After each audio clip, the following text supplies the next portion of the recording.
Father, please, you can have my Led Zeppelin records, George Michael, anything. That's my boy! I tried to make it right, but maybe I went wrong. Every step I took, it felt like I was just driving along. Britannia! What if all my efforts were just a waste of time? What if everything I said was lost in your...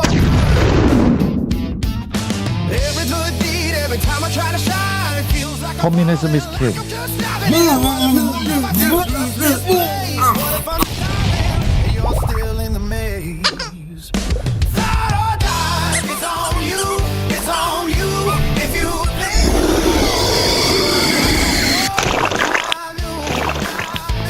fly or die, it's on you, it's on you. You think you shit, know not again. me, but I'm not the one who flew.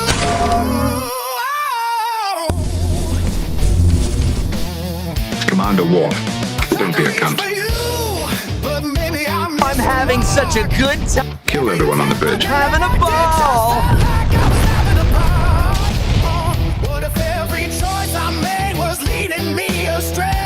My name is Owen Jones, a renowned drama queen, pseudo-intellectual and champagne socialist. That's for B4.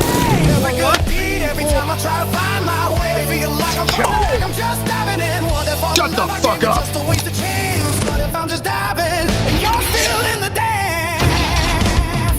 Right, let's go. Oh, look at that little snowman. This is gonna be fun. Oh no, what did I do?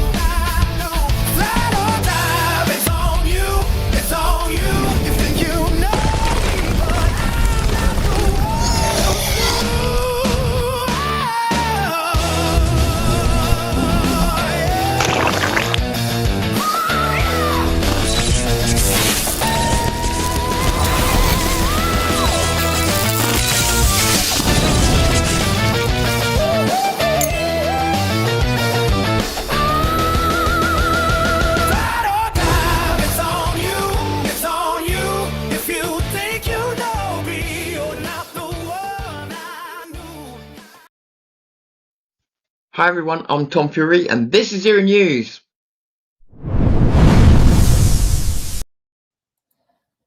Fuckers, how many times are you going to fall for that? I'm Tom Fury and this is Zero News. I am being joined today by an old friend.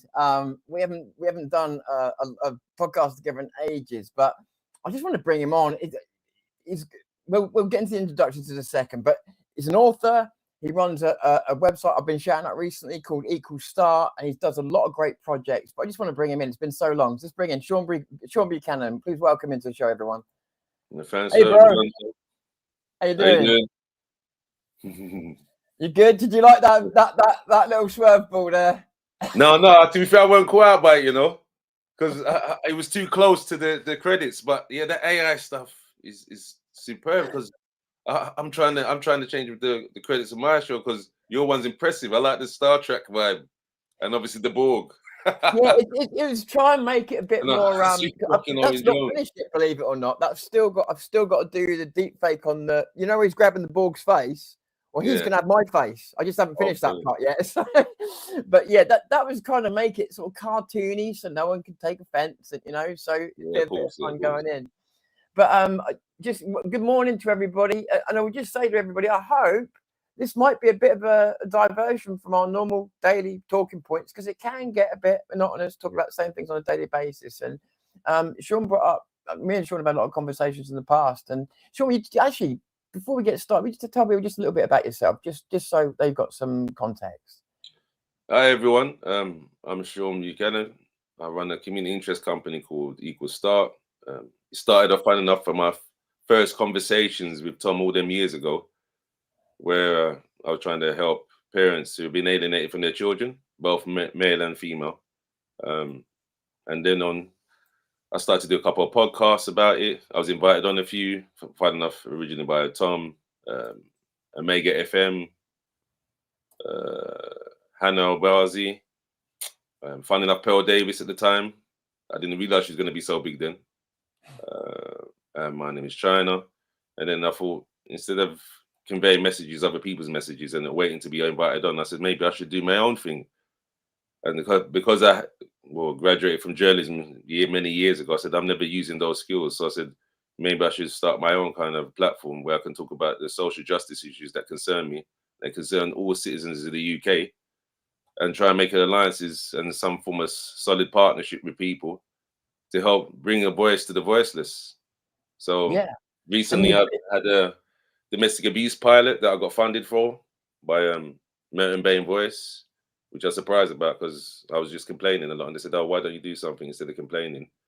And you were actually a pioneer, weren't you? Really, in as much as and it wasn't a hate women campaign. It was a looking out for men kind of thing. Before it was really fashionable to even think about, weren't you? Yeah, and I've got to give you that credit. You were there, days when we knew that men were kind of getting, let's say, weak, or all kinds of things were happening at the time. Yeah, of course. We've been emasculated, so yeah, and there's a lot of stuff going on.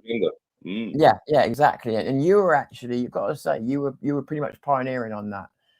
So obviously, I've had a look at the Manosphere, and so I will say to you straight away that also, because I've got eclectic interests and I've got too much time on my hands, I'm very familiar with all those pricks.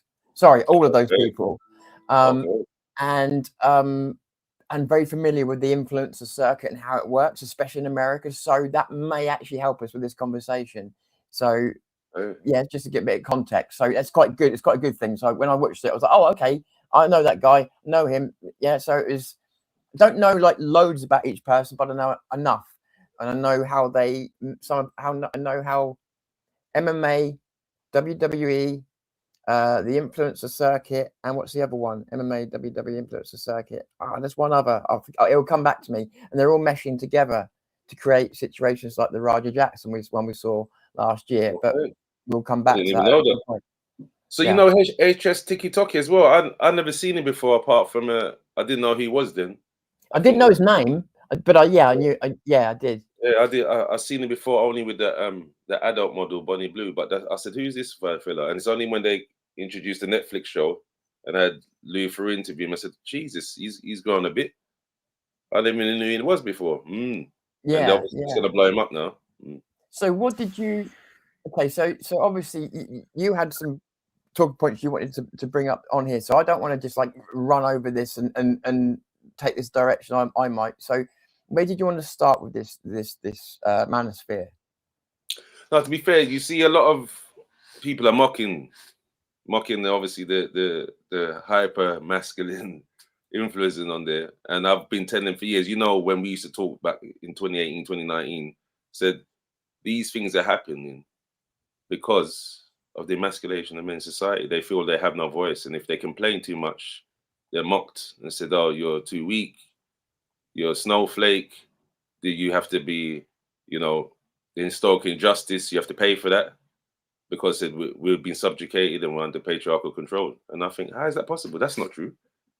Because if you look at homelessness, suicide, the life expectancy, in terms of careers, look, women on average are out earning us now.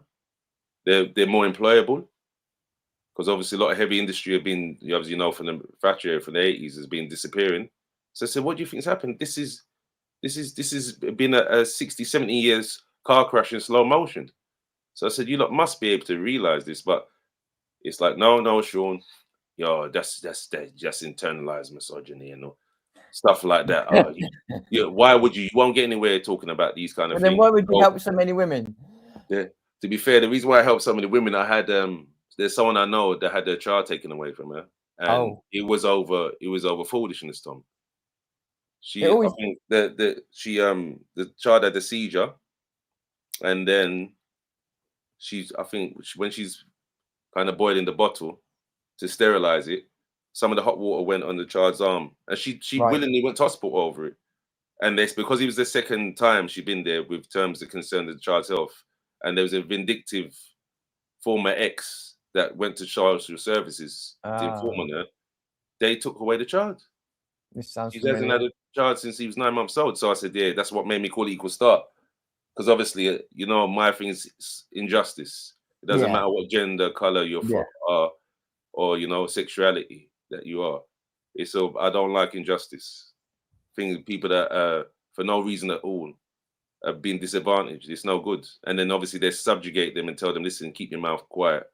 Otherwise, it'll go bad for you. It's stuff like that. You know, I'm venomous against. Yeah, absolutely. So, and you know, for years, since we done our first show, during lockdown 2020. Oh God, yeah, maybe even It said I've been trying since then to try and increase the the voice, get more supporters to say, look, if the way they see it, when we're individuals, we're easy to crush. Remember, like Bruce Lee when he used to have that stick, and he said, look, the singular stick you could break easily, but when you put in a bunch, you couldn't. So I've been telling people, as you know, for years, so listen, we shouldn't let our race, religion divide us when it comes to injustice, systematic institutional injustice by big corporations and certain government departments. We shouldn't have to suffer that. They're supposed to be civil servants, and corporations can only make money if we use their service and products. That's the thing. So we are the people. We are the power. Money's a tool. The people is the power. It's the relationships that make all this work. Without mankind relationships and certain amount of trust, these systems collapse. And that's right. People don't realize that. Yeah. So I thought when I had a look at the Manosphere, I've always liked Louis Theroux. I've always liked him, but I actually felt this was very, very BBC. This is very, very BBC. And the first thing I thought was, why is this not called influencers? See, there you go. There you go. Where's the hawk? Where's the hawk tour girl? Famous just for doing that, saying that she gob on the end of someone's you know what, and she got a whole show from it, scammed a load of people, Bitcoin, everything. There you go. There you go. A lot of, and again, this is nothing. People are going to take stuff wrong, so I'm going to say this once. This is nothing against women. I'm trying to even the scales here. But the point being is, it was called the Manosphere, and yet the influencer sphere in America there is some toxicity there across the board, both sides. So why was there one called the Manosphere when I felt it should have been perhaps influencers? That's true. That would have been a better title. It would have made it neutral. But you know what? He's being divisive. He's trying to capitalize on the trend. Because I like Louis Theroux. You know when he used to do the prison one about convicts in America years ago, and I watched that documentary about I think 3 times. But I noticed as he's over the years of watching him, he's starting to do the trend following. He's going full grifter as well. He's a bit of a grifter.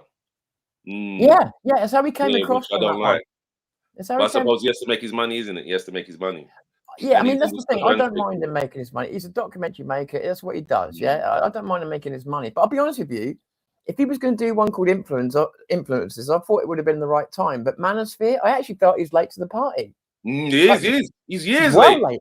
He's years late. It's lockdown. I've noticed all that kind of terminology. Yeah. I didn't know anything about that until lockdown. I mean, how long's people like Andrew Tate been about now? Years. I mean, he's so slow to the party on this one. So I didn't know why it came out now. I was confused by a lot of it.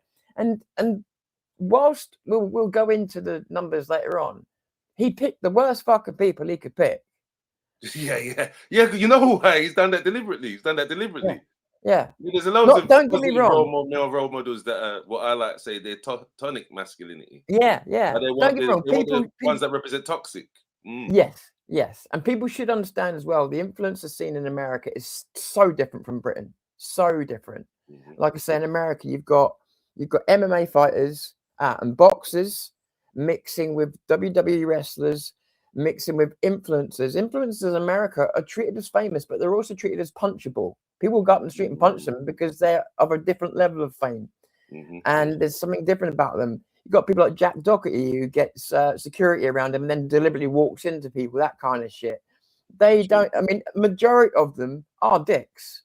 And the majority of them do end up broke or end up in a scam or in a Bitcoin or a scandal. Yeah. So majority of them don't do well. But then again, that's what happens when you've got people with no idea leading people with no idea. And I look at a lot of those guys that Louis Theroux had on there, and the first thing I thought was, you've got people who obviously haven't got father figures, telling other people how to be father figures. Yeah, and being hyper masculine. Yeah, I know. Yeah. But I think he did that. Was interesting that he looked into them and the relationships were broken like that.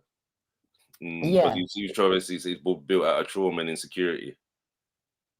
Yeah, which I said, yeah, for some maybe, but I wouldn't say for all of them. No, I looked at it like a what's it? I looked at it like a work. To be honest with you, I thought the whole thing was a work. And sorry for people that I ain't got it on this one. I'll bring it up in a second.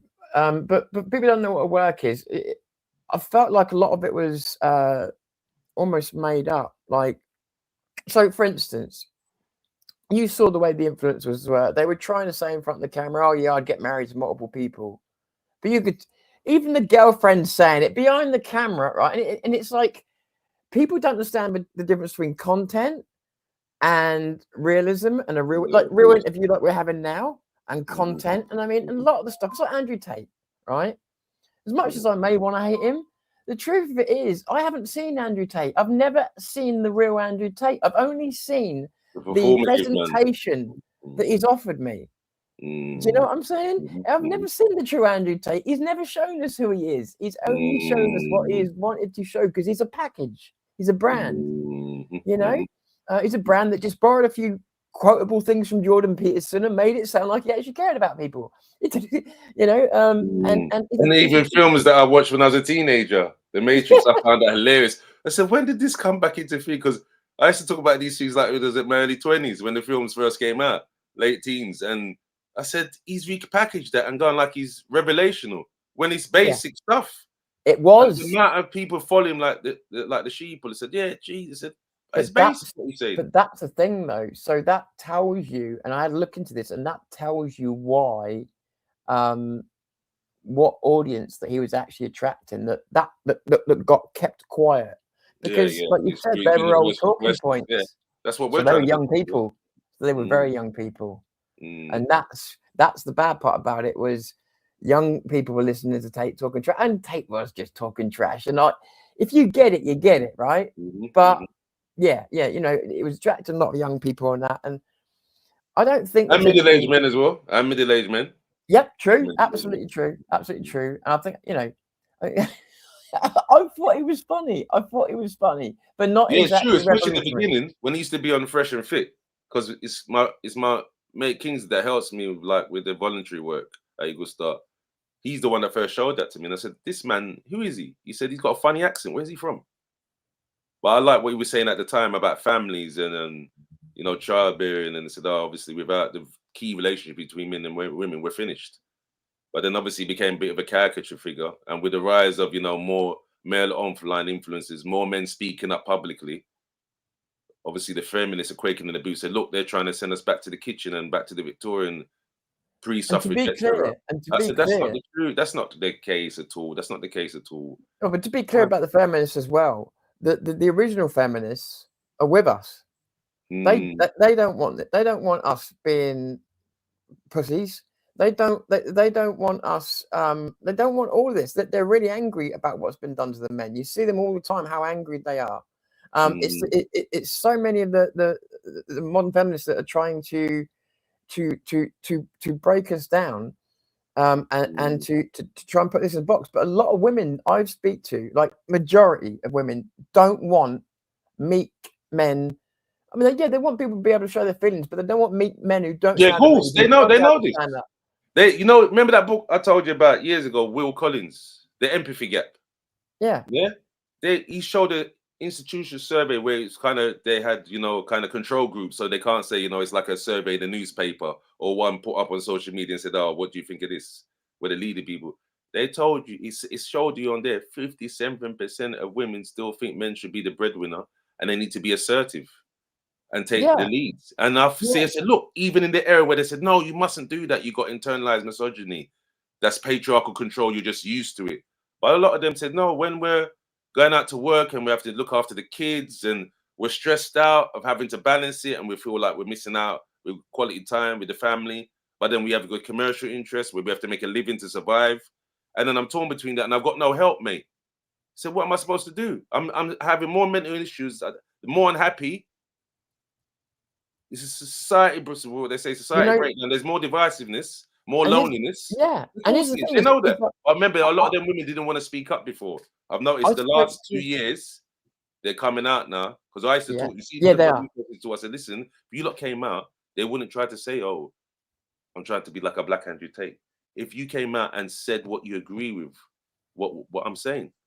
And they said, Shaun, I don't want to be, lose my job. Or said, oh, you basically, like I used to say with the black thing, you're being a sellout, you're being a Judas. They didn't want that kind of stink and the kind of criticism and people watching them.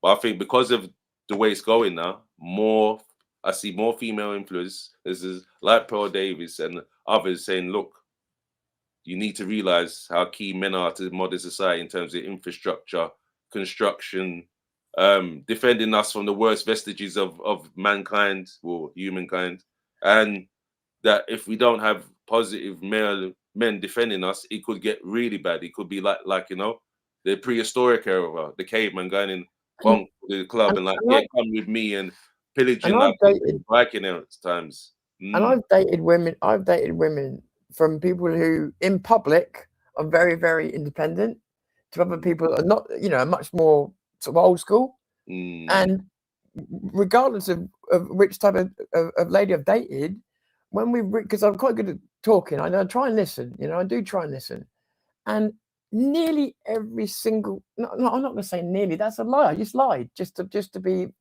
Every single one of them, I should say, told me that they like to be led a lot of the time.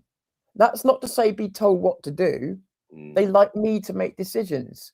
I don't know why, but they just said they like a guy who knows how to make decisions, how to take control. Now, they weren't saying they weren't capable, and they knew that I would defer and let them take over something if they wanted to. It wasn't like it was just they felt, in their words, they felt safe. That was the words they used, safe. And I had no problem. But that's been demonized now. That's been demonized by legacy media and a lot of these quack psychologists and counselors and activists. And they seem to have the biggest voice online and in the press. So that's why but I think it's part of an indoctrination program. That's what it is. It's part of the indoctrination program. Because I realized, remember when I told you for years ago when I volunteered for Women's Aid, the kind of stuff they would say when the cameras wasn't rolling. I said, you sound like the very men that you despise. He said, you hypocrites. How's that going to work? He said, if you're talking about a better society, you want men to defend you in conflict situations, abusive situations, then it said, then we would have to be more assertive and we would have to be aggressive. So you're saying that you need that in one breath, and in others you say, no, it's toxic. Yeah. I think it's some people that try and play the line. They want, it's like everything in life. And again, it's not against women, it's against all human beings. Yeah, some human beings, if they can get both, if they can get their cake and eat it, they will. They want both sides of the coin. Same as there's some people that go, oh, I want the choice not to work, and others want equality. And don't get me wrong, I'm not against or for anything. I think people should do what they want to do, but the point of it being is that there is people that try and play that. But what you said is right. I've seen so many women coming out now making shorts, especially, and they are pounding on other women doing this. And they're saying, if you want your men to be like this, and they're actually showing examples, great examples, and then they're saying, carry on doing this. And there's a lot of, I'll tell you what, I don't think we could actually do this without the women sticking up for us now. Because you can't, because they'll just say we're being a bunch of incels, red pill, black pill, what's that one that Munya was mocking us? Red pill men and all that. After this reaction to the inside of Manosphere. Yeah. So I really respect the women. I've been saying that for years. You need to remember that lady I told you about that I used to go on a couple of kind of justice walks, as she said she don't like protests. And Sally Ann Barris, and people said, Shaun, a white lady from Wales with a hijab. How did that work?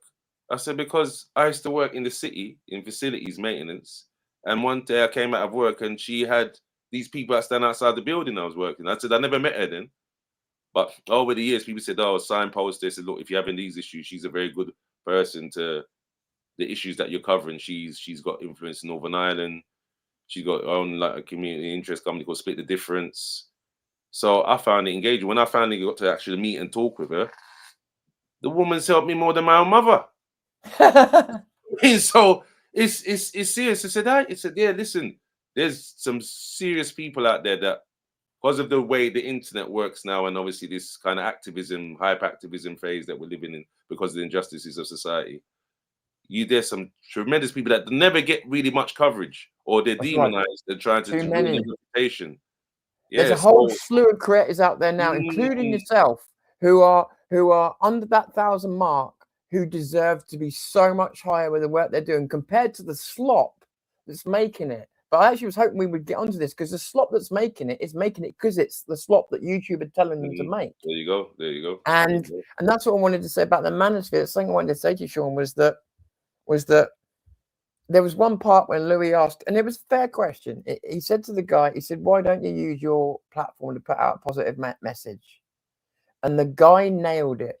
And I've been talking to people about the engagement engine, which is built into AI, which we'll talk about another day.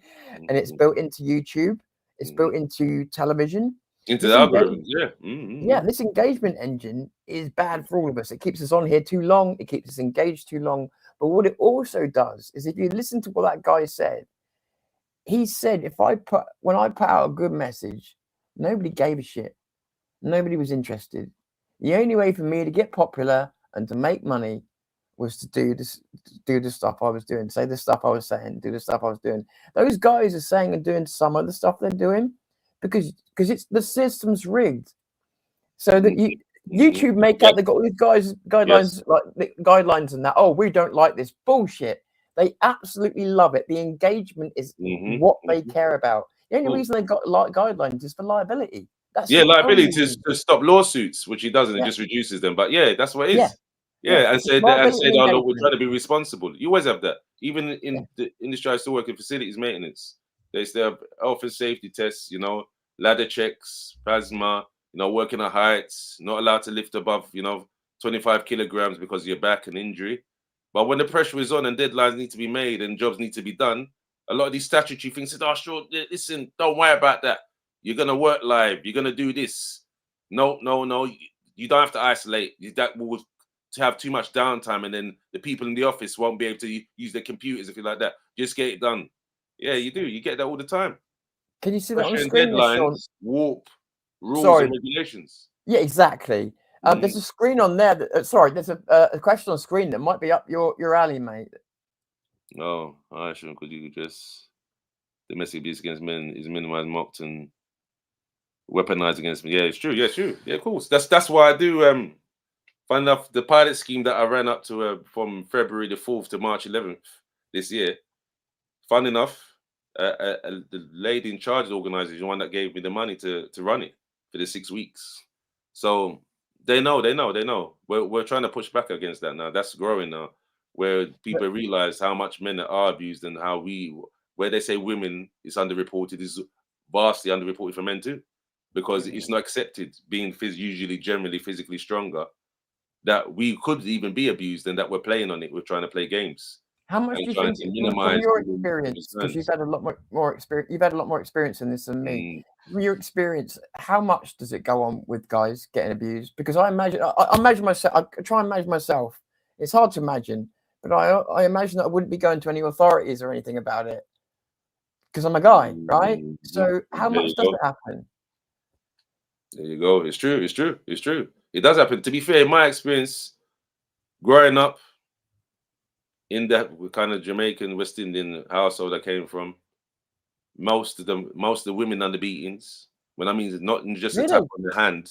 Really? Belting. Yeah, of course. My mother used to lash me a lot more than my father. Yeah, and where I used to think, oh, maybe it's just my household, but a lot of the friends I grew up with, it was the mothers and the grandmothers that used to do the corporal punishment. Right. Well, right. Them days though is different though. The way they saw it. Yeah, of course. You can't judge it by. Spare the rod, spoil the child. Yeah, so absolutely. obviously, as things grew, I remember one time I threatened my mother was calling the NSPCC, and she said, "Yeah, Shaun, you do that, you fool. And you see how they take you away, and they will wreck your little backside." And I got frightened. I said, "What? What do you mean?" So that's when I first came across about these things about molestation and that. So I could see why people didn't want to go to authorities, because they were saying, yeah, give them the children, look, they're being abused, but then they were closetly abusing as well. And obviously the scandals since the 80s and 90s have come out now saying that does go on and more frequent than people think. So it's not a conspiracy theory. So that's why. So that's when I realized. And then obviously the gatekeeping enablers is like, I know a lot of children when I was growing up, these people that were molesting were coming in from the outside. So maybe there's relationship breakdown. The woman moves on too early, gets a new partner, not knowing, doing the background checks on him. And then he's coming in there and abusing her children. So I said, how is this possible? And then they'll have a phase of keep doing the same thing where there's something wrong mentally. Or like they're born to it. That's why when I say these things go on, especially boy children with the beatings as well, with the corporal punishment, most likely things. I said, if they grow up under that kind of regime, they're thinking, I'm not having no woman tell me what to do. Or they have flashbacks of when they used to get beaten when they were young. Yeah, I hear you. And they're like, yeah, I'm not putting up, don't you dare do that because I'm big and strong now. Try and do that. And that's why you get these parent conflicts where children actually hating their parents. It's almost like they're acting out against that parent. Yeah, I hear you. I remember most households in the UK, single parent household, most of them are mothers. So obviously, where's the abusers coming from? I said, how are the abusers getting access? It's because like that guy you mentioned. I keep forgetting his name, but from the Manosphere, that oh God, I forgot his name was. But his mum, around his mum, he was totally different, wasn't he? Wouldn't HS Tiki Toki, it was totally different around his mum. Look, he's got no gripes. That mother put him through private school. That mother looked after him. So I would cringe if I had a son like that as a mother. I said, I done all these things for you, and you're saying these kind of stuff. To be fair, she did challenge him a bit on there, but she didn't want to go on like she's undermining her son because she don't want to break down the family unity. But she's saying, that's wrong, son. You shouldn't be saying that only I'm smart and it's very rare that women are smart. She said, how could you say such a thing? She did say that, to be fair, when I watched it. But she wasn't coming down on him with it. She wasn't coming to that. That's nonsense. What are you talking about? Because she don't want to go against him on camera. But do you also think, though, that's where a father figure would go, I ain't here to be your friend. Yeah, exactly. I'm here to whip your ass. Yeah, of course. They said, I'm here to challenge you and make you reach your full potential. I'm not raising you to be a big child. I'm raising you to be an adult. Amen. When I say whip your ass, I mean that metaphorically, people. No, to be fair, my dad used to lash me as well, but he would be more balanced and he would take a longer time to rise to go and employ that technique to discipline me. My mother would do it off the jump. If she's in a bad mood, if she was mistreated at work and she couldn't obviously shout out Karen to her bosses because she's worried about losing her job. So the mood she come into the home with. And my dad is us too as well, but it was always because of the pressure of outside life, trying to keep a roof over our heads, keep their jobs. So there was no real counseling then. There was none of this CAMS business really, unless you had money to pay for it. So because of that, they had no way to discharge their ill will, and obviously their hang-ups from their parents as well. It all comes down and it magnifies, amplifies generation to generation. It takes a different person to break the cycle. Those people in the Manosphere, Sneeko, he was part of the Raja Jackson thing. He's been in everywhere there's been trouble in the influencer circuit. Sneeko's been there. Absolute fucking scumbag, scum of the fucking earth. Jack Doherty, scum of the fucking earth. Where's Watson's just about to go to prison, scum of the fucking earth. I mean, they really, all these people, there is something to be said, and they're in America, all these influencers. They're all low-life scumbags. But what I will say is they've been allowed to get there by people. Yeah, of course they are. Of course, you can't rise to that. Look, why are me and you not as big as, like, say, these Jordan Peterson and Andrew Tate? Because they don't mind those people coming through, because it's rage baiting, and obviously it's like a distraction technique. Yeah. And also as well, because they're prepared to go out and put on an act about and be a person that they are not really. Do you know what I mean? Because you saw the girlfriends were actually asked about the question. You could tell in some of those conversations there was going to be some trouble later on. Yeah, there's going to be trouble later because look, you see the Myron Gaines one, remember? He told her, look, you know, I want to have, if it becomes legal in America, I'm going to have multiple wives, and it's monogamy on my side. She kind of said, oh, look, I kind of put up with the casual ones. But as soon as he said, but I'm going to have another wife if they ever becomes legal, And Louis Theroux asked her, said, "What do you think about that?" She said, "We'll cross that bridge when we come to it." Yeah. You could see she's embarrassed. That was a step too far, and he got all upset. He started to look at her sideways, and he said, "Go and clean up the room. Go and clean." I said, "Yeah." He said, "You're being precious because you probably told her before, and this is what they're going to say. You know, to stick to." And he was saving face as well, wasn't he? Exactly. And he was to save face in front of his followers to say, "Listen, she will do what I tell her. Go in the room, clean up my room." And he's probably looking at her going, "Please clean the room because I don't want to say any fucking thing else." Look, she's not with him now. Soon after, she left him. She left him. You see? He blew it. I bet he was on the phone going, "Please take me back." Yeah, probably. But I see the thing afterwards where he said, "Oh, we broke up because she wants to have kids. I'm not ready to have kids yet." I said, "What? At your age, mate? You're in your 40s. At your age, you don't want to have kids. Jesus, you want to have all these women, no children." Yeah. So you know, but remember, he's playing up because that's how he gets his followers. Like, macho man, red pill man. To answer your question, Capricorn, Jordan Peterson was a positive role. But this is what I'm trying to say. The people in this Manosphere thing have taken a few Jordan Peterson quotes, mixed it in with some other shit to make it. What I'm trying to say is they've stolen a few Jordan Peterson quotes, like Andrew Tate's a good example, and then mixed it in with their shtick, their act. Their own philosophy. Yeah, I don't think when people demonize Jordan Peterson, because I've seen it. What's that lady that used to be on Countdown? This lady's making the point that Jordan Peterson is a guy in that sphere and he's a positive influence. That's he's a positive influence. Yeah, he is. But I've seen a lot of people. See, do you remember Carol Vorderman from Countdown? Yeah. Do you remember Carol Vorderman? Yeah, she's gone crazy. Yeah, of course. One time she came, I said, "No, I'm not having it." When someone came on LBC when she was presenting, she was hosting, should I say? Turned around and said, "No, I'm not having no Jordan Peterson quotes on here. He's a misogynist." I said, "Huh? In what world is he a misogynist?" And then obviously other feminists have run with that, and obviously male feminists as well. I said, "Yeah, he's a divisive figure. I'm not listening to him. He's in it." They're even trying to come for Stephen Bartlett now as well. So I said, "How is that possible?" They're balanced. They're just saying men do this usually in general, obviously not everyone, and said women do these kind of behaviors, gossip, slander, false allegations, and they're saying, "No, what are you talking about?" He said because they're knocking off the halo of some of the feminists that think they're morally superior and righteous. I said, "No, you're not." It's like one of them I showed the other day. To be fair, a couple of years ago, there was a lady that was running for the London mayor called Natalie Campbell, and I interviewed her and I showed her. I said, "Listen, you see when you're saying about men start the wars and do the most of the abuses and genocide, the killings." Said, "You say all that, but I said, I'll show you the party that used to represent the Tory party, how much of the female MPs voted for the conflict in Israel and Gaza, to support America, And when I showed her, she was shocked. I said, they were using, I forget what the law was called now, basically Secret Service members were allowed to employ lover boy tactics like Andrew Tate to coerce information out of women for national security and abuse them in that." And you see what I mean? So a lethal force. So said, look at the female MPs that voted for this in the name of national security. When I showed her the vote, she used to be a Tory member. When I showed her the voting records, because it is public information, go on the parliamentary website, they showed you, obviously the label was different, but the Tory women voted for the war and using them lover boy tactics in the name of national security. So I said, that's bonkers. And then you want to say it's men that think. So without those female Tory MPs, that could never be cleared. That bill could never come into the national security bill.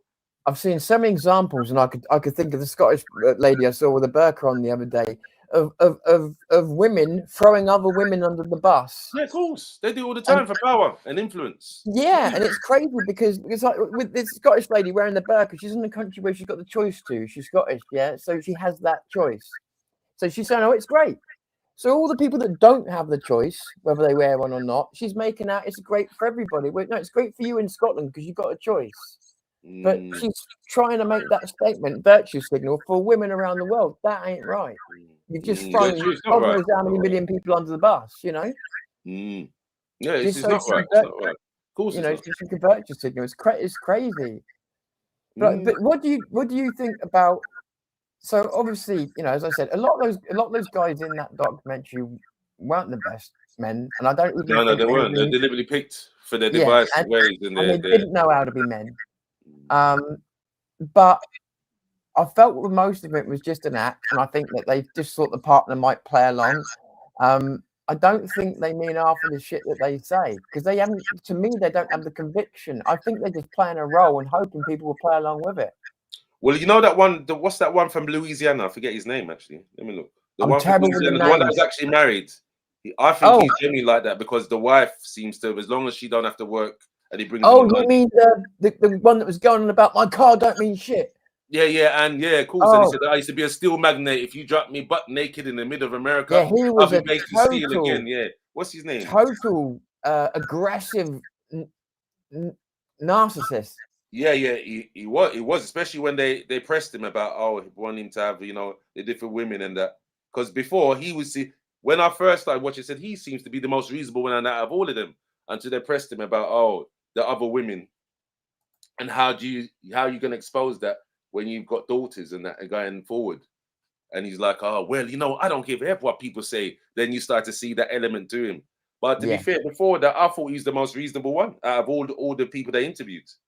Yeah. It's interesting, isn't it, when you have to touch on certain subjects with some of them for them to. Yeah, he was touching. Yeah, that's what you do. You're probing, isn't it? That's what to be fair, Louis Theroux is an expert at that. He did very well until he finds the kind of acid point or the weak point where they're vulnerable, and then he's getting them to crash on camera to say, "See, this is what we're talking about. These kind of men want to be in charge of the world. It's dangerous." Yeah, and that's true. So you got people like these who they're all saying, "Oh, I want to have a business with billions and all the rest of it."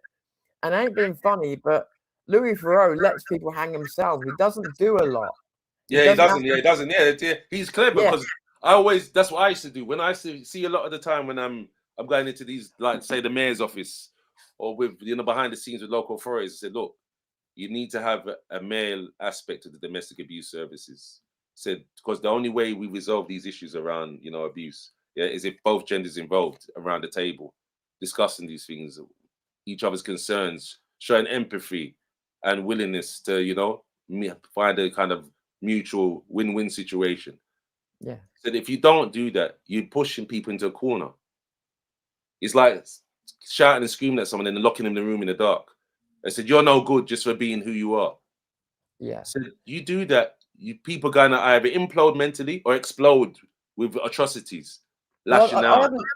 I haven't said this on camera before, but do you know what? Maybe this will help people understand a little bit as well, because I've not even told you this, Shaun, but it took me probably a little bit extra time when I got to say 16, 17 to get any good, that sounds terrible, but to feel confident dating. And the problem is because I was turning into a man.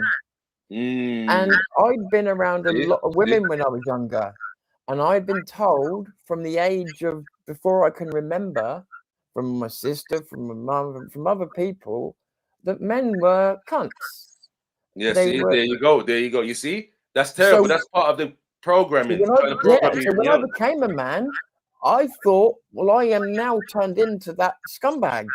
And it made me very, very afraid of being, what's the word, forward, and confident, because I was constantly afraid that I was stepping on women with every fucking thing that I did. It was, you know what I mean? I was constantly having that voice in my head saying, well, you're shit because you're a guy.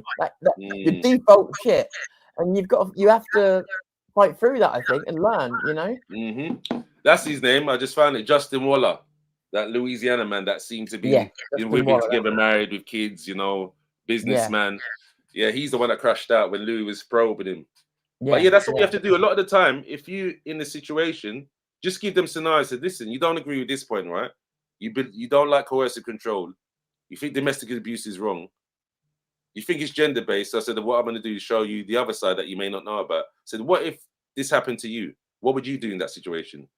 You expose a lot of these people all the time. They don't even know how to navigate it. That's why I always wonder: is there some kind of personality disorder or mental health issue? Because I remember one time I used to work at the probation service, and there was a lady reading out a case file saying, "Look at this, Shaun. This man is a demon. He should be hung from a tree." I said, "Yeah, but look," said, "your dad's a copper, right? Police officer, yeah." Said when they had that G8 summit, remember that kind of environmentalist protest. Said, I'm gonna show you a video. I showed you the video. police officer, the woman just being passive said, I'm not climbing back over the barricade. So the police officers told her, do what I tell you. Then took out aspirin, was hitting her on the leg. You know what she said? That's good because she wasn't doing what she was told. I said, what? You just don't know how I've trapped you. Listen to you, you hypocrite. Just because the man's got a stupid uniform on with a bobby hat and he's told her she's just don't want to listen to him, passive resistant, not swearing at him, not being aggressive, not shouting at him. And because she wouldn't do it, she's taken out aspirin, hit her. Said, so you're saying that when women and their husbands' wives don't do what they told at home, they should hit them, yeah? Is that what you're saying? Right. Right. I said, there you go. She's a hypocrite. She's a hypocrite. I stopped dealing with her after that. Said, look at you. Look how you think. And I said, I know part of that is because your dad's a policeman. That's why. Yeah. These things happen all the time coming in these spaces. Boom. Yeah. No. Exactly. And there's so many different ways to go with all this. But I mean, I just want to sort of even it up by saying there's podcasters out there like Coffee Dealer. I think he does quite a good job for the internet community. He calls out scams. He does a lot of things. I wouldn't call him part of the Manosphere, but he's out there and he does a good job as a podcaster. There's a lot of good male podcasters out there. Yeah, they are. There's tons, but they don't get the limelight. They don't get the support. They don't get the sponsorship or the partnerships. That's why I remember from years ago I told you before you know. Well, to be fair, we just drifted, but and we need some more. We need some more podcasts with male and female. We have a group with me, you, Richard Inman. What's his name again? Danny Roscoe. I said, look, when we had this group, even though we had differing views and opinions, I said we need to make it bigger and get more people involved. Remember? Yeah. Yes. I said if we've done that. Let me just explain for you guys who don't understand. So me, Shaun, Danny Roscoe, and Richard Inman used to have a group where we would talk about WhatsApp group. These issues. Sorry, carry on, John. Yeah, so I said if we had kept on in that time, because that's 6 years ago now, we'd have bigger support. Yes. Remember, I know that time, to be fair, you told me, you said, Shaun, you should get your own channel. I said, no, I don't really want to be on camera. That's true. It takes too much. Yeah, I remember you used to tell me that, to be fair.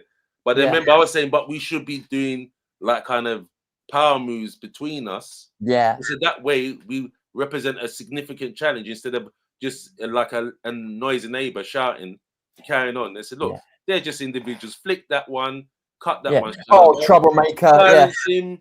They're the misfits, they're delinquents. Just don't listen to them. What have they done in life? That's the whole idea.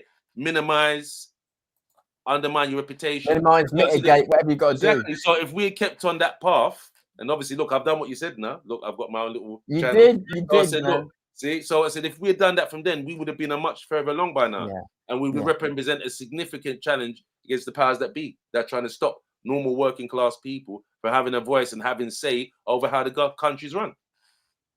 So, considering the title of this, would you say it was fair to say, although that I do think that Manosphere did, and again I think it should have been about influencers, although it did highlight that a lot of these people are scumbags, it wasn't representative of the male concerns of the messages coming from guys in general. It wasn't. It's just there because what they're trying to say, we are delinquents, misfits, and we're incels pushed on the fringes of society. I saw that clip. You got called an incel. I saw that clip. Yeah. To be fair, but it's American though. It's an American woman that called me that. It's an American woman. Yeah, the Americans on Twitter, they're serious for that. Anytime you question, especially the radical feminists, you question some of the hypocrisies, they would say that, oh, you must be an incel. To be fair, do you know the other one as well, Sadia Khan, the one that she's from Pakistan. She's quite big. She used to be on Pearl Davis' show as well. I think Nick Cannon interviewed her the other day, and she was saying about, basically she's a grifter though. She's saying, men are disadvantaged. They should get this. They should have more rights. They should have more say. This is how you get women. But then they exposed her, said, look, she was cheating with a married man and telling his wife blatantly that, she can have her husband anytime she wants. After she said, any kind of man that cheats is not a real man and things like this. So obviously, but that's not even ruined her. She's now in America talking, hundreds of thousands of followers. But you see again the hypocrisy. That's the plan for people. See now in Britain, they see what's going on in the influencer sphere in America, and so they see the ladder and they want to climb it to get into that American market because they know it's money for free over there. All you got to do is go there, wear some gold, put a cigar in your mouth, and call everyone cunts, and you're gonna do all right. Saying that from one of your people that said about Erin Pizzi, I told them I've read that book of it, not all of it, but I've read some of it. She was a great woman. She used to have she started the first domestic abuse show in the UK. And what happened is that she's gone full 360 now. I said, listen, well, not 360, 180, and said, look, there's a lot of male abuse that they've taken my work and they've tried to demonize men when he said it wasn't the case of that. She's always known that men have been seriously abused. But because they're saying because of her age, she's gone senile and that no one listens to her anymore. She's a dinosaur. Right. But she was the one that had started the first domestic abuse show in the UK. Right. Yeah, so I said, see, so she's come around and supporting what we're doing now as well. Could you just elaborate a bit? Capricorn here, she just said, "Oh my days, why are you an incel? Can you explain? I didn't watch it. If you don't mind." Oh well, the lady that I was talking to online, this is about 4 years ago on Twitter. I was saying, look, I'm all for women's rights, and that said I used to volunteer for Women's Aid. But I said what is becoming divisive is that there doesn't seem to be any concern for men and boys and their voices without utility, like what there are a lot of the. To be so, I do agree with the influence of Manosphere. Without utility, they're saying we're basically got no inherent value apart from fighting, reproductive, and doing DIY construction. It's a different kind of objectification, isn't it? Exactly. So she's saying, no. So why would you say that we're hypocrites and that's not the case? We don't live in a patriarchal controlled world. I said, because maybe the elites, but the average man, you won't have that kind of privilege and power. So she said, oh, you must be an incel. See, patriarchal control is brainwashed you. You don't know what you're talking about. So I said, at the time, I didn't know what incel meant. So I looked at it, I said, I knew it was insulting, but I never knew what it was. So I looked at the definition, said, involuntary celibate. I said, that can't work because I said, I've got children with 2 different women and I'm engaged. And she said, I don't care. Where's your dad? I said, my mum and dad are married. I don't care. That's rubbish. That's rubbish. You use it. And she weren't sanctioned. When I used to fire back certain times, I'd get suspensions. And eventually they banned my personal account on there. For defending myself, I used to get trolled, especially from America. I remember there's a 30-40 group. They used to say, oh, look, you're a product of state education. You black CUNT, blah, blah, blah. Listen, where are you from the UK? I bet you this is why UK has gone backwards. And then one day, because it went on for months, one of them actually said, you know what? I apologize. This is when I've realized trolling is real. I used to think, what kind of foolish is it about trolling? Yeah. He said, oh, sorry, some of the things we said to you is a bang out of all. I was shocked. One of them come out put their head above the parapet and said, oh, I apologize because we was deliberately baiting you. But I didn't mind. On my downtime at work and things like that, and when I didn't mind, but yeah, they got things about, oh, you shouldn't have been born. Your mother should have aborted you. So even men were saying that too. Wow. Because of these divisive topics about obviously ethnicity, race, gender. So I know that's just the way it is. It's just part of the circle. If you're going to put yourself publicly out there, you'll never get everybody on side. Even if it's even if it's for their best interests. Oh, yeah, you'll never absolutely. get everybody on side. Oh, mate, there's people that come on here just to disagree with everybody.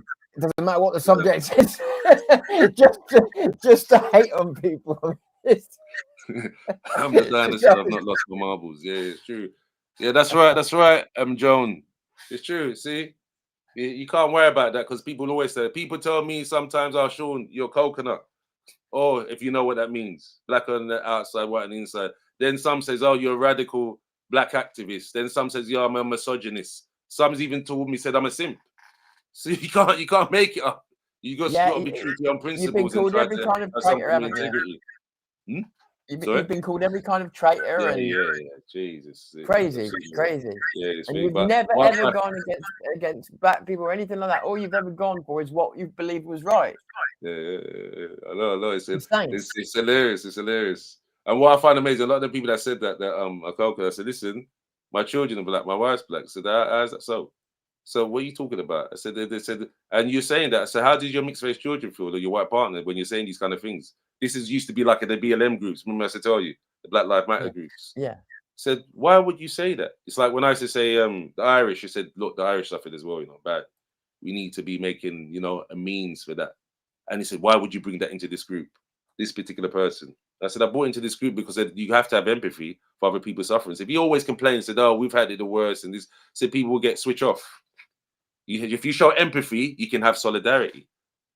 He's telling me I'm a brother Malcolm, another word for being a bandage at a coconut. Is it? So, yes, I said, yes. I said, how is that so? So how are you telling me that when you have a white partner, mixed race kids? Said, come on, that's ridiculous. Said, imagine if they saw that now. Said, you look like a fool, a buffoon. Yeah. I said, all because I said, yeah, we should make a means for Irish people that have suffered, because they have. They've suffered generation to generation. The potato famines in the 1800s. That's why so many went to America. What are you talking about? I said, if these people help us as well. Obviously, you got racist ones, but I said, these people are helping us too. There's enough that help us. But he said, no, don't bring that. Don't mention that in this group. This is a BLM group. So I said, fair enough. Wow. I did mock him when I told him about his hypocrisies, though, about his mixed races and his white. He said, what's your angle? And people said, oh, why? He said, yeah, because I don't like these radical people that come out with these big talks, and then the way they're living, it doesn't make sense. And then they're fucking hypocrites. I said that I've got white, Asian, and Far East Asian in my family, blood family. Yeah. I said, I've got friends from all ethnicities. So that's just the way I am. Yeah. I don't deal with it. I deal with values and principles. Yeah. Ideology. That's how I make my alliances with my chosen family amongst my friendship groups. That's the way it should be. Yeah. I've always said, I look at the person in front of me, and the first thing I judge is, do you mean me harm? You know, and we go from there. It's not about skin color or anything else. It's, do you mean me harm? Can we get on? You know, what can I suss about you? Are you a good person? And you go from there, don't you? Exactly. That's what it should be. Yeah. That's how it should be. Yeah. It's weird, but obviously because of the fiddle playing and the political games and obviously the historical injustices, some people are vicious about it. So I said, yeah, but the only way we can overcome it is together. It's like when I used to tell some of my friends, I said, listen, you can't get free in the UK without the abolitionist movement, with the Wilberforces and things like that. You can't do that. That would never happen. So what power do we have over here to do that? You have to have the alliances with people that have your same concerns and values to overcome these injustices. Yeah, so it's ridiculous. It's maybe a long shot, but I'm going to ask you. There's a black guy on the net, and he does a lot of shorts. But I think he does longer videos as well. But it's the shorts that I see. He's quite a big bloke, and he's got like a slightly grey, slightly black beard, and he's constantly showing videos of either women or men, basically either when the women have completely misrepresented the men, or he shows people of his own race, black people, when they are playing a race card when they shouldn't be, stuff like that. But he's also very pro-black. He's not being a race traitor either. He's just trying to show people bullshitting. Do you know who I'm talking about? His massive channel. Channel. You have to tell me the name. I wouldn't because there's so many that I see like that. Because I see the only one I know who does it the way he does it. That's why I was hoping it might stick out to you, because I don't know anyone else who does it like it. We can always find out and then come back and I will show you. I will look into another day. I just wish I could. Because there's a few of them. There's a few in America. With lots in America. There's a couple of them that I know of. But he's fantastic though, because he's picking white people, black people, but he's showing whenever they try and use a card. Whenever they try and hide behind, say, all men being bad, or all white people being bad, or all black people, he just jumps straight on it, and he lets these people, again, lets them bury themselves. Yeah, of course, yeah, that's all you have to do. But remember, some people, because they want to be popular, you got to realize this is where we're a bit of, I would say, misfits, even though it's wrong. But this is why we're viewed as that, because you do something like that now, and they will say, "Oh, well, I don't want to be isolated and left alone. So I'm in the big group." It's kind of like at school. The popular top boys. He's come. It's come on. Mate. What's happening, Danny? Long time. You still are Jess? Brilliant. That's actually brilliant timing. That's brilliant timing. Nice to see you, Dan. Thanks for coming in, buddy. So you were we're on the. See, I hate keep calling it the Manosphere, because I just think it's an influencer thing, and I don't like framed it that way. You know, but there was someone I was trying to think of. Oh God, it's going to come to me in a second. There's a couple of really good podcasts. If I can't think of it, I'll think of it later on. But there's some people putting some really, really good messages out there. And I mean, with big channels. And they've proven that it can be done the right way. But I think, like I say, at the bottom levels, it's something we've been experiencing in the movement recently. I know you've not been part of it, but I've been trying to show people, just from my own analytics, whether we like it or not, whether I like it or not, drama sells. And this is the problem that we've got with all of this. If people don't like it, they've got to stop watching it. And it's very difficult because drama is exciting, right? So it's hard to tell people not to enjoy what's exciting, you know. But true, you're right. They show. I saw one of them online counselors the other day saying about drama and anxiety in terms of hormones and body reactions. It's the same as excitement and arousal. So that's why people get trapped in it, like a death spiral. Like, I need this feeling to feel alive and to feel, you know. Yeah. Biologically, the difference between fear and excitement is purely frame of mind. There's biologically. There you go. There you go. You said and YouTube, the reason for shorts and the reason for the engagement engine, dopamine hit. Exactly. And big old we get hooked on addiction. that. Yeah, we do. We get hooked on that. But I know sometimes though you need a bit of that for the escapism, because obviously the monotony of life and that, especially over the years, and you have a few setbacks. We have a way of shielding ourselves by looking for the easy dopamine hit to get through the day. I've seen it. I've even had phases of doing that myself. We all do. And I think, in fairness, I think a small amount of it. I think a small amount of it is okay. But I'll be honest, and the reason I bring it up is because me recently found out about the engagement engine, and then found in the last few days I've still been sucked into it, even knowing it's there. I do as well. With the doom scrolling. Yeah. But I said, Shaun, my alarm bell goes off. Shaun, you're doing this too long. You got things to do. Yeah, you do. Yeah. And the algorithm starts showing you things that you're interested in. Like even last night, we said I'm gonna go bed early because I'm gonna do the thing with you, and I'm there like, politics. Keir Starmer's doing something with the welfare system. Israel Congo conflicts, the Saudis, and then I'm thinking, geez, this, that. Women are dying while men are crying, and I'm like, huh? That's not true. And I'm like, huh? And I'm going through, it's serious. And I was doing for a good 40 minutes. I said, Shaun, I had to say, Shaun, you need to stop that because you got to do your exercise now. You got to do your little YouTube workout, the Joyce and Toyin. Yeah. I said, and you got to prepare for tomorrow. Yeah. So I said, but I was slipping. Easy to do. And I've got something I'm going to do tomorrow. And I'm going to take a little break off of here. You've got to as well, because the thing is as well is I've said to people, I think what makes us hopefully watchable is relatability.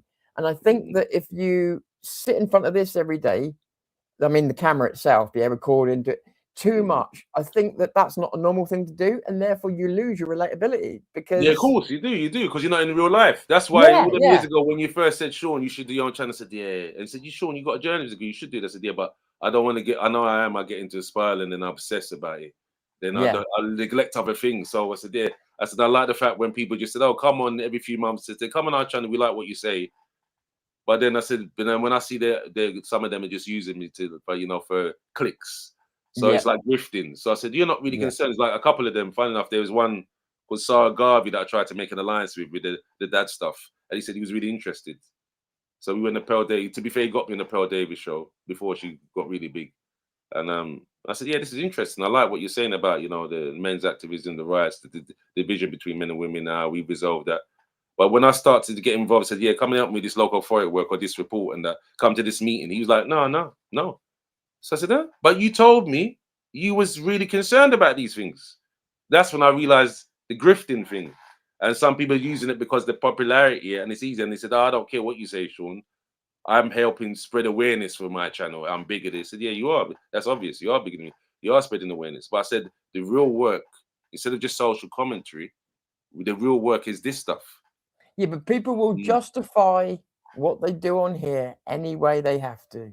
Because because they need to tell themselves they're doing good to justify their entire existence. Do you know what I mean? So you'll get a lot of people that aren't making the effort they could be, who could be doing more of their platforms, but it's because they're not really as serious as you are. Yeah, that's the thing. That's what's shocking though, because I didn't. If I asked him, I could understand. Maybe he felt a bit pressured to say, yeah, you know what, so he can get me on the show. But he actually said, I like what you're doing. I will help with that. And then that went out the window. Tell you another thing though, camera changes people. So a lot of people can't handle this. So they get past a certain amount of subscribers, they get a certain amount of attention. Oh no, I don't want to risk my show with that. Oh, I don't want you. Yeah, it becomes all about protect. So the very thing that got them noticed, the bravery, their balls go, and suddenly they don't want to say anything anymore in case they get taken down. So the very thing that got them there. But I suppose it's the cancelling culture, isn't it? It's the cancel culture, and obviously if that's their main source of income, I can understand the pressure is. And sometimes as well, though, it's also because you're just not important enough anymore. That's the of course. upside. Yeah. It's true. There's a lot of that goes on as well, and unfortunately, that is this camera lens life. It can. That's why I say walking away is good, because it can. I've seen some people just lose it kind of very quickly from just getting attention from people on here. So I just asked the girls, I thought you might enjoy this. I just asked the girls, I said, what don't you like about modern men? And the first answer I got was your taste in music, which I thought was hilarious. Brilliant. Yes. That was great. Capricorn said, I don't like wet wipes and commie men like Alistair Campbell and Rory and Blair types. I think that's fair enough. Well, to be fair, Alistair Campbell, they used to call him the Prince of Darkness when I was young. Yeah, I don't know how he got back into power with the spin doctor, him and Peter Manderson. Right. So just seeing if there's anything else. So it's by the way, what people need to realize about indecision. See, there you go. Thank you, Joanna. Indecisions, not taking control, and that is the thing that women have said to me. Fucking take control, will you? For fuck's sake. Yeah, no, but the balance, you see, you got to get the balance, because obviously, you know, as you said, the hyper men are like, well, you would do what I told, get back in the kitchen, okay, we're in a between stage at the moment. I actually wouldn't mind asking the girls, this is a much more serious question. What does a guy do these days? Because I can go and I feel like as a man, we do the donkey work, not because we're better at it, because we're built for it, right? So I see a woman struggling with a bag, I go to pick it up. Now in the old days, always taken well. If I held a door open for a lady, always taken well. Now someone is patronizing me, I don't need your help. Now there's a 50-50 in it. I may get a slap in the face for picking that bag up. I may get a dressing down for picking that bag up, or I may get what a gentleman you are. And it's like, but I stick to my principles and just do what I believe in anyway. So of course, that's what you do, because that's your authentic self. Of course. To be fair, I've only twice had someone said, "Oh no, I don't need your help. It's fine," with that attitude. I had someone give me most of the time. Most of the time, I think women will accept it. You think sometimes they're frightened. Funny enough, you say that. Last week Wednesday, I went down to this community interest kind of group meeting with Trampoline. They're helping me, like Spotlight Equal Start. I went down there, helped a lady she was struggling, Asian lady, up the stairs at Elephant Castle, the train station. She was frightened because when I said, "Do you need any help with that?" and I went to pick up the bag, and she was like, "Oh." I know, well, obviously the image, the tall 6 foot odd black man, but once you say I wasn't trying to run off with it, she was relaxed. But you still get that though. They're like, "Oh, why are you doing that? What is your angle?" So some people, they're paranoid and they're fearful, and you don't know what it's based on. Sometimes maybe bad experiences. I get that point. So that's why I don't take it too personal. Even I went to a barbershop men's meeting. I didn't take it personal until I got slapped in the face for picking up a bag. Yeah, of course, yeah. You see, if you was an informant, I could have said, "Look, abuse, assault," and they said, "Oh, look at you, wimp. Why would you go and think?" Yeah, exactly. You're not black. I haven't got black eye, have you? But make if you've done that now, you've been hung from a tree. Absolutely, that's true. That is true. Yeah, but you. As I was saying, with this lady, she's on the tube now. Saying, "Oh, you know what? I hate men. You know, I hate blatantly. The carriage is packed. I'm on the way to Greenwich. Hate men. Then she said, "Oh, have we missed our stop?" I said, "No, it's the next one." She said, "Thank you." It's shocking. Yeah. And so I said, "You got to be careful." I said, "Make if I was saying that now." You'd be again ostracized, incel, toxic masculinity. You're scum of the earth. You're no good. This is the where we've got to in society today, from what I see. I think I would be afraid of being younger and dating younger women now. And perhaps I've got a misrepresentation, because when you're not younger, you're out of that sphere. But when I look at, say, some of the shorter videos where you've got oh god, there's a lot of the younger women, like, why have men got such a fascination with the Roman Empire? Well, first of all, they don't, but I do. I have a massive fascination with it, because all roads lead to Rome, literally. Yeah. And there was a lot of mockery going around about men being interested in these things, but it was of course they see you as an anorak and a weirdo. Yeah, no, but that's all over, Tom. You see, when I was young, I liked history at school. That was my favorite, history and biology. Yeah. And even my cousin used to say, Shaun, that information, what kind of work can you get that? That's useless information. Then one day, he had an art exhibition in the Lord's cricket ground. And I came there in my tracksuit on, looking like Boys in the Hood, with a JD sports bag over my shoulder. Them time, then, what was I, 23? And he turned around and I said, oh, you dress like this and you come to my art exhibition. You know where you are? I stood up there having the hors d'oeuvres, standing to myself, not talking to anyone, and one fella come up to me and said, oh, are you a West Indian fast bowler? I said, no. He said, why are you dressed like that then? I said, no, I've come here. My cousin's he's got an exhibition for a company called Yuka, for people that are underprivileged and not represented in this space. So he's got his little art exhibits, his graphic imagery. And he said, oh, so you know anything about cricket? I said, of course I do. And I looked at the pictures on the wall. It said, Sir Colin Cowdrey, WGC Grace, Sir Geoffrey Boycott. He said, oh, you know about cricket? I said, yeah, of course, I played at school. So I said, he said, oh, where was you born? I said, in England. He said, so where you actually born? I said, well, my grandparents are the Windrush generation. They're Jamaican. He said, what do you consider yourself to be? So I started sniggering. I said, damned English, man, damned English. The man,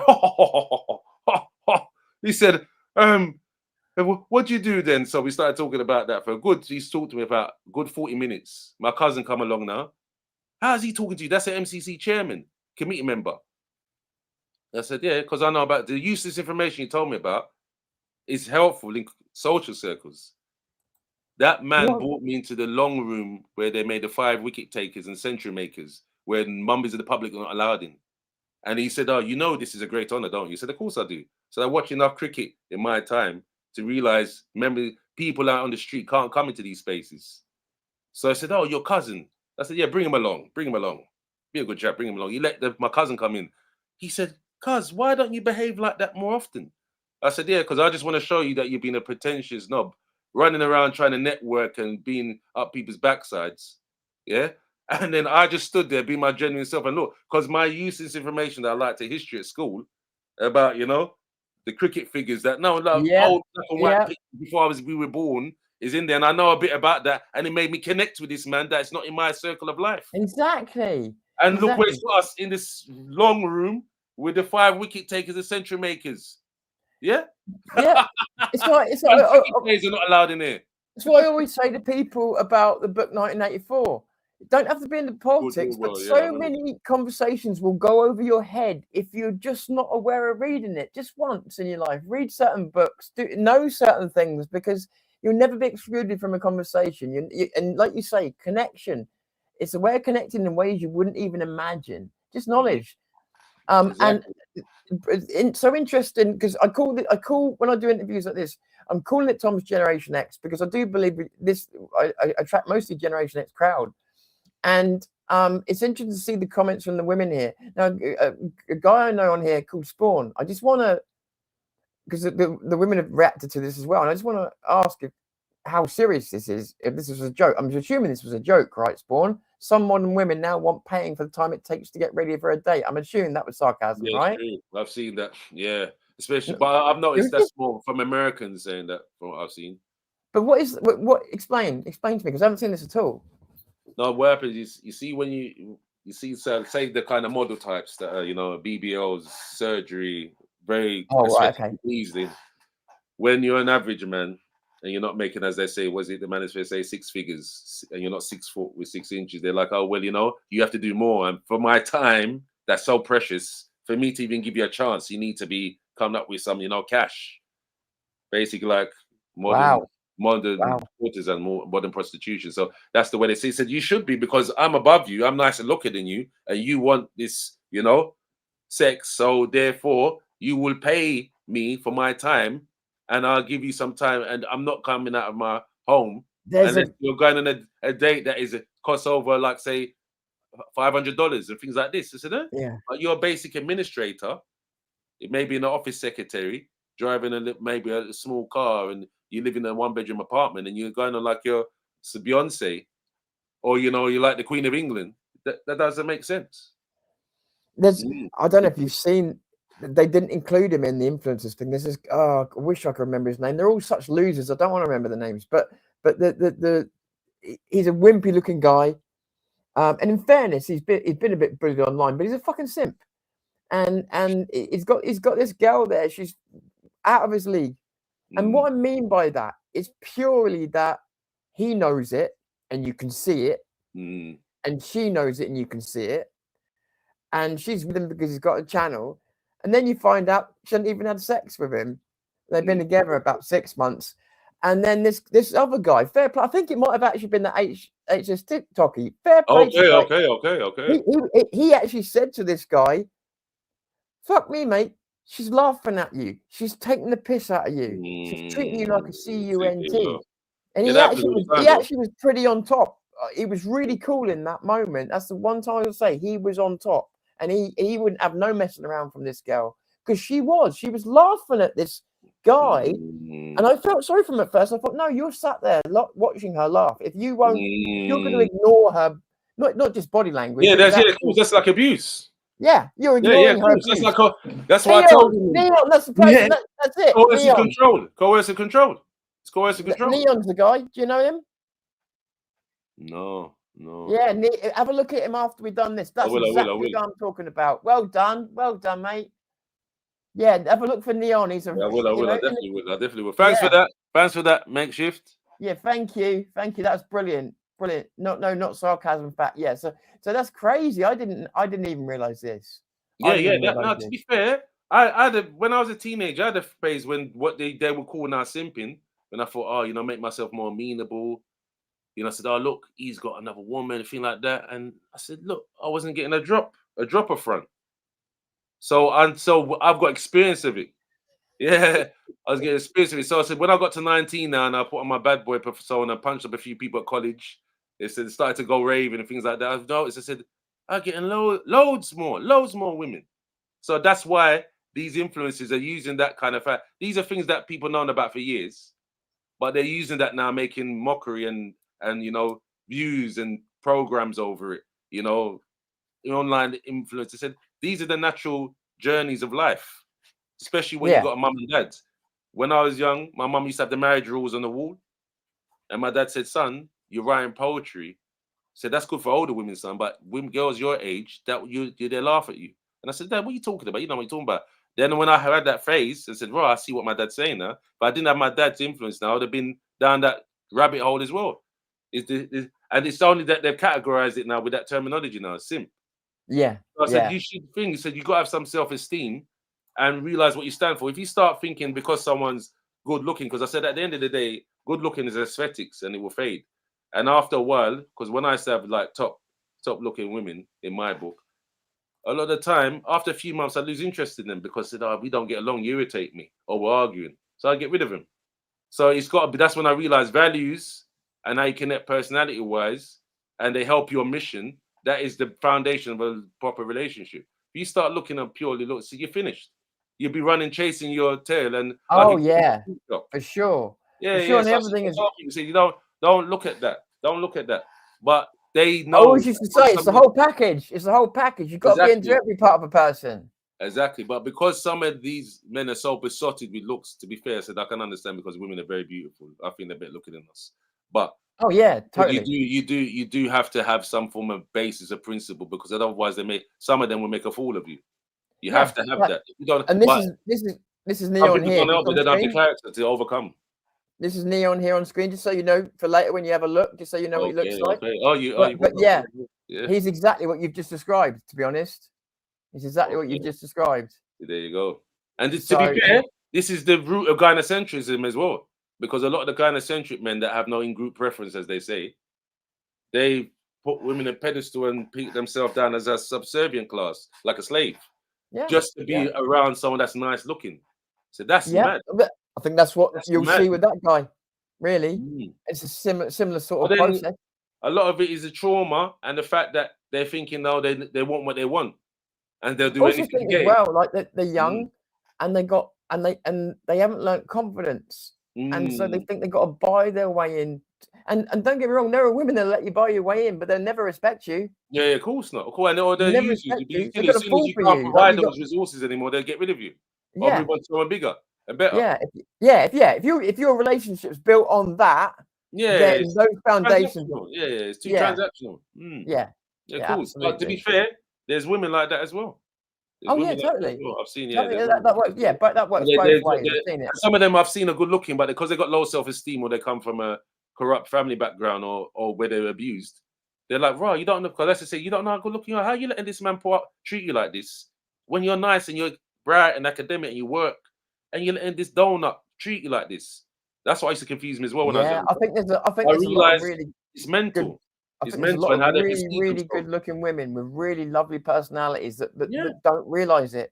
They really don't. And they're born to being mistreated like a toilet. Yeah, you just shit in it, flush it away. Yeah, I hate terrible. I hate that as well. But you can't save. I realize you can't save people when they're like that. They've got to come to their own decision. Yeah, they want to make the change and stick. I think that's what that HS Digital said to that Neon. He said, "Look, bruv, I'm telling you what's happening, but it's up to you to do something about it, you know." And it's like, but you know, while you let her make a fool, she's going to keep doing it, you know.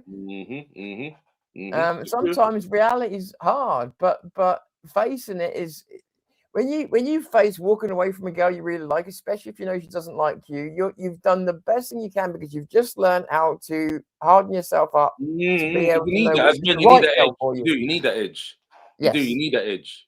You've got to be hurt a little bit. You got to be hurt a little bit. You need that. You can't if as a man, if you can't overcome aesthetics, and because you want to be associated with someone to say, "Oh, look, you got a trophy woman, and she's so nice." Said you're in a bad place. I said I can understand teenage schoolboys, maybe been up to like 21, but after that, I said Jesus, you got to have some backbone. I had a mate. Self-respect. I had a mate. I haven't seen him for about quite some time now, but all the way from 20s all the way through to 40s when I last saw him. He would go on and on about how I wouldn't sleep with that person.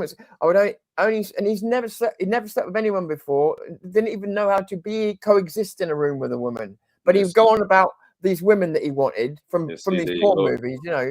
And I said to him one day, I said, you're about 20 stone, have you looked at yourself in the mirror recently? Who the fuck do you think you are? There you go. You ain't no fucking You get people like that all the time. It's delusion. What they call it in Star Wars, delusions of grandeur. Remember Han Solo? Delusions of grandeur. So guess what? He was still a 40-odd-year-old virgin as a result. There you go. Delusions of grandeur. That happens all the time. To be fair, I noticed when I used to mock people about that, I said it's rooted in self-belief. So you have to have some self-belief. If you don't believe you're the person that is, can achieve things and do things, you'll never get going. So you need a bit of that. I think you need a bit of that. Where I used to mock people about that, I kind of understand why people do that now, because that's their shield, their mental shield, and the way they kind of play out their self-esteem. So I understand that. But when it's ridiculous, when it's the magnitude's out of control, I said no. Because do you remember what's that actor, Anthony Hopkins? I liked it the other day. When the women said, "Look, see, ego is no good. This is what destroys men." I said, "No, ego gets a bad rap." So just think of pride, self-respect, and standards, boundaries. Yeah. So and I played with Sweet Me how the way Sir Anthony Hopkins said it. He said, "Listen, ego, not too much, not too much, but you need some to keep you going." So basically, the troubles you have in life, he said, man is man. And I said, look, imagine a tough like Anthony Hopkins said, nah, you need ego. It keeps you going, keeps you strong. Ego is a yin and yang thing, isn't it? Yeah, cool. It's one of those, and this is the thing. It's like guilt. I always used to say guilt's a wasted emotion because I heard somebody else say it and thought it was cool. No, it's not. It's wasted if you use too much of it. Exactly. Ego, if you use too much of it or in the wrong way. Exactly. These things are there. Yeah, they're primal instincts we're supposed to use to learn from. Yeah, of course. To tell us, oh, I might have done the wrong thing there. I should do something to make up for it. Exactly. Rather than feeling guilty about it for weeks, you do something about it. But in society, so especially amongst the feminist mobies, they're like, oh no, that's no good. You're just ruining yourself. I said, yeah, but I said, I'll show you something. I said, one time, I said, my younger brother got attacked, and it's someone that was more serious than me at school with the fighting. Yeah. But I said, but because of my love for my brother, all that fear went out the window. I got steamed. And the ferociousness is like Satan jumped in me. Said I tucked in that top boy that I thought was stronger than me. Smashed him. Said all because it was my brother that set me off. That thing about, oh, I seen him beat up other people and I'm frightened of him. Yeah, that went out the window. I said, that was partly because of ego. I said, I'm not having no one disrespect me and attack my brother in my front of my face and I'm standing there as a bystander. It's like them men that defend their women, even though they may be outmatched physically. They're not having it. They don't care if they win or lose. They're not having it. Just on the principle. That is where we're serious as a gender. This is what I love about men. You see it? Yeah, absolutely. When things get dark, that's when we come out.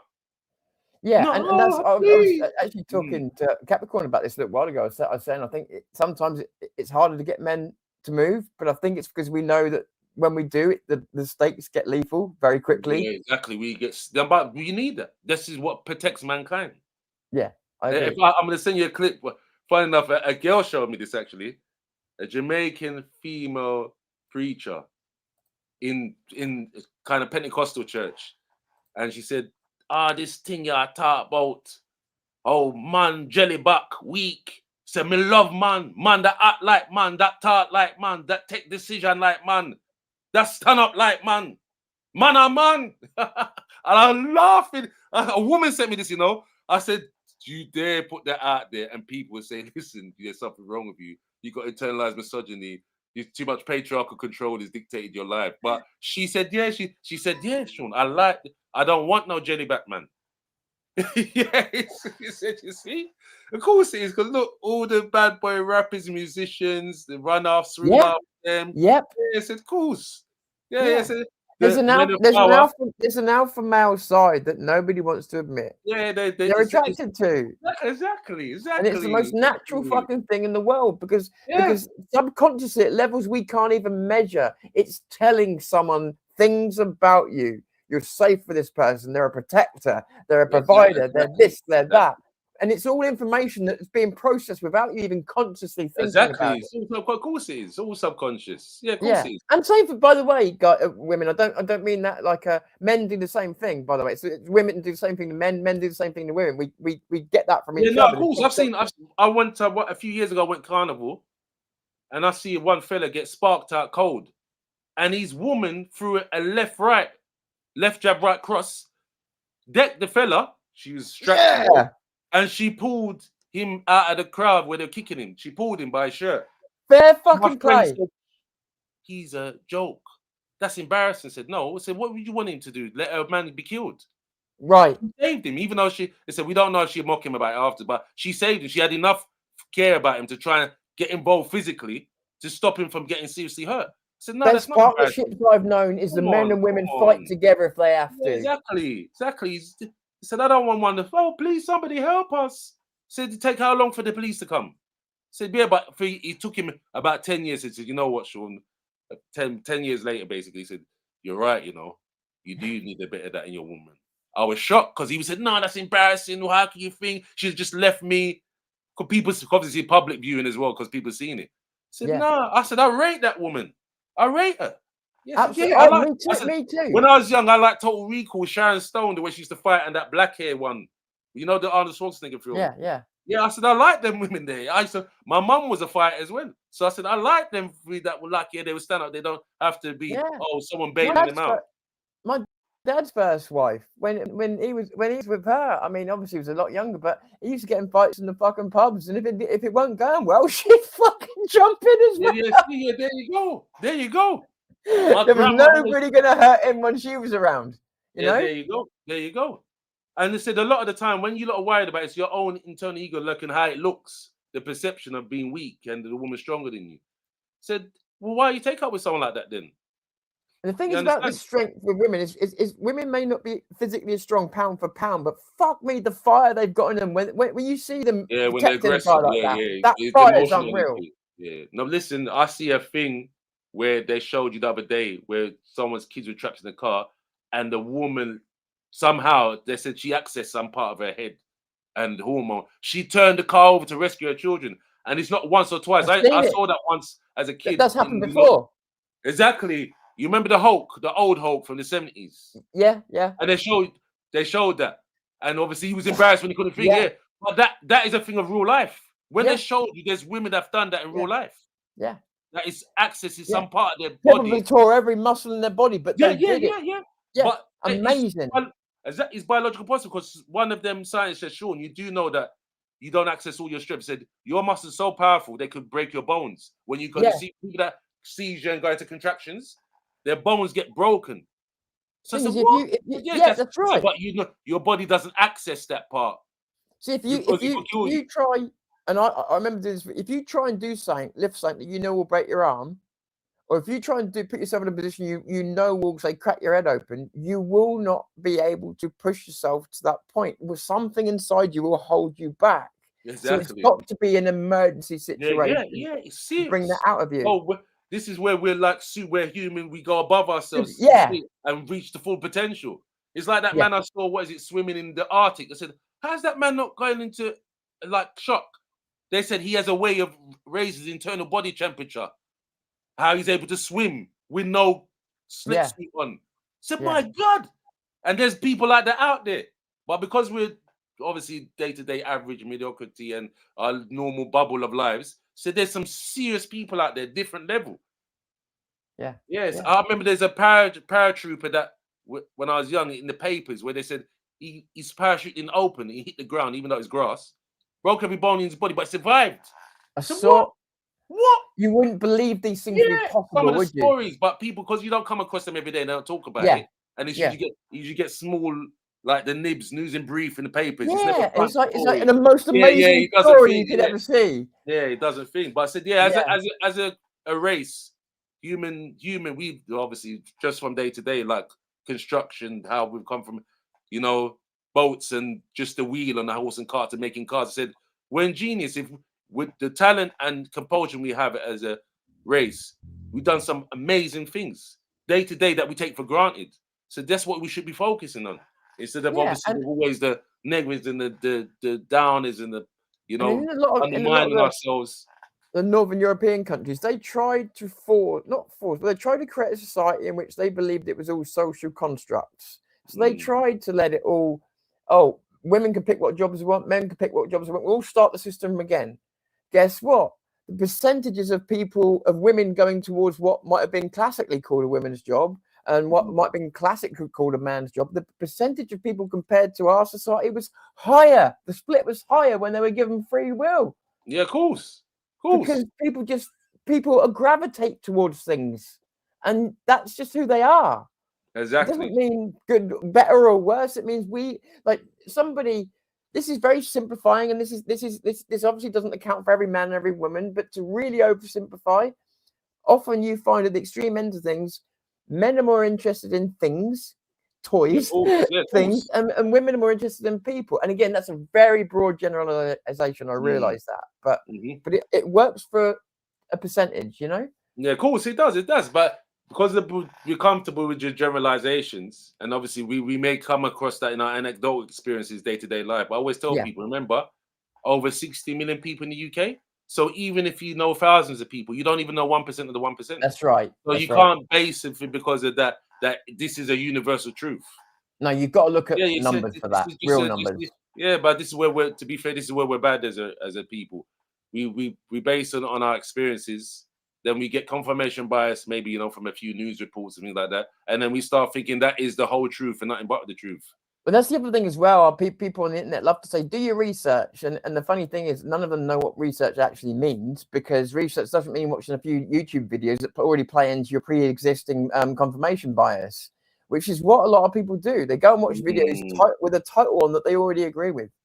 And that's not challenging anything. No, that's not challenging. That's why it's the love our WhatsApp group when it be me, Dan, and Richard, because obviously we used to fight like cat and dog. Yeah, we did. And then we said, no. And then I know some people suspicious said, oh, is this even worth it? I said, no, because I never take it personally. I can understand them gripes because that's how I would be. Remember when we used to talk about the Black Lives Matter and the Family Forever? Yeah. I said, you can't feel a way about that because I said, when England used to have empire, we used to go out there and kick at backsides. Obviously, when it's like me going to a fight with Deontay Wilder. Said, I'm going to knock out Deontay Wilder. I lose to Deontay Wilder, and then I said, oh, I've been abused. I said, I've lost. I've gone in the ring willingly to fight Deontay or Anthony Joshua or Tyson Fury, and I've been sparked. After I said, yeah, I can beat them. And I said, oh, look, they beat me up. Yeah. Said, yeah, we got to, said, you got to get away. We've got to be careful of all that. Because said, when you go to war and you lose, obviously the victor belongs the spoils, isn't it? So if you don't like it, just fight to the death then.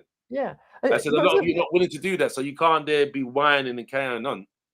Exactly. And the other thing as well about like people with the British Empire, it is very much like they tend to forget it was an empire in an age of empires, and if it hadn't have been us, then the French would have had everything. Yeah, of course. Yeah, these things happen. So they don't put context to it, do they? Yeah, of course. That's what I'm saying. So that's why when they said, Shaun, how'd you go in these spaces? Because I know what Tom and Richard and Danny's dealing with. I can understand it. So same with the gender thing. You know what was the best eye opener? When obviously I started to go into the gender spaces about domestic abuse and, alienated dads and alienated mums, to be fair as well, non-resident parents. So the wider culture is that we're more sympathetic to women than we are to men. I said, think of the connection. You don't want that, but then when it comes to race, it's fine though. That's mad. I said, I can see why people go up and say I'm fed up of them snowflakes to keep talking about racism, playing the black card and things like that. So I understand that. I said I can empathize with it because I get that with the male thing. Yeah. In terms of looking after my children, what are you doing, and what are you doing in this space? What you're nonce and things like that. These are the things that go on. So I said, if you cannot use that, I said, it's the same principle, just different circumstances. Said you're going to divide yourself from a lot of good people you might get along with. It's like I said to you a long time ago. You're down the bottom of the ladder with me. You're only one up. You're only one run up from me because you're black, male, and straight. Of course. To be fair, 2010 went up because people said they said, "Oh, Shaun, you've been a star." I said, "No." I said, when Tom first told me that, I said, "Nah." I said, "What's he talking about? This is what I mean." Could you explain to people what I said because they don't know? But to be fair, he said when white men are at the bottom of the socioeconomic ladder in terms of education and progress in terms of employment, and I said, nah. But when I looked into it, I said, it's true. And to be fair, I done sociology at A-level as a teenager, and they already showed that transition even then. So, and then obviously the 2010 Equalities Act is in law. Positive discrimination is like the Rooney Law in America. So I said, I can see why they get like that. Because remember, this is England. This is a European country. Even though we're born here, it said we're a minority. So said that's the reality of it. Said if they came to like Jamaica now, or say Ghana or a country in Africa, and like that, I said, I'll be vicious as well. So what's all this? This is disproportionate. Yeah. So this is what happens. And then obviously the guilt tripping. Said I've been there when I've upset my wife and she's like playing funny with me and not talking to me. I said, "Oh, you guilt tripping." I said, "Look." I said, "That's not what it is." How you're gonna get over it? You're gonna get over it.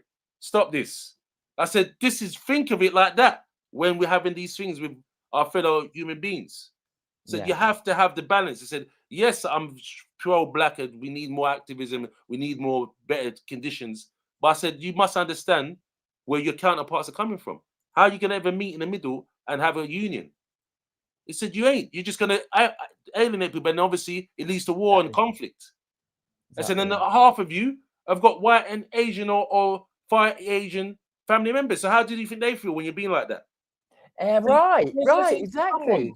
Come on. It said, it's like the other day I had, not the other day, a few months ago, well, the man that named my community interest company is a white fella called Jonathan Brooks.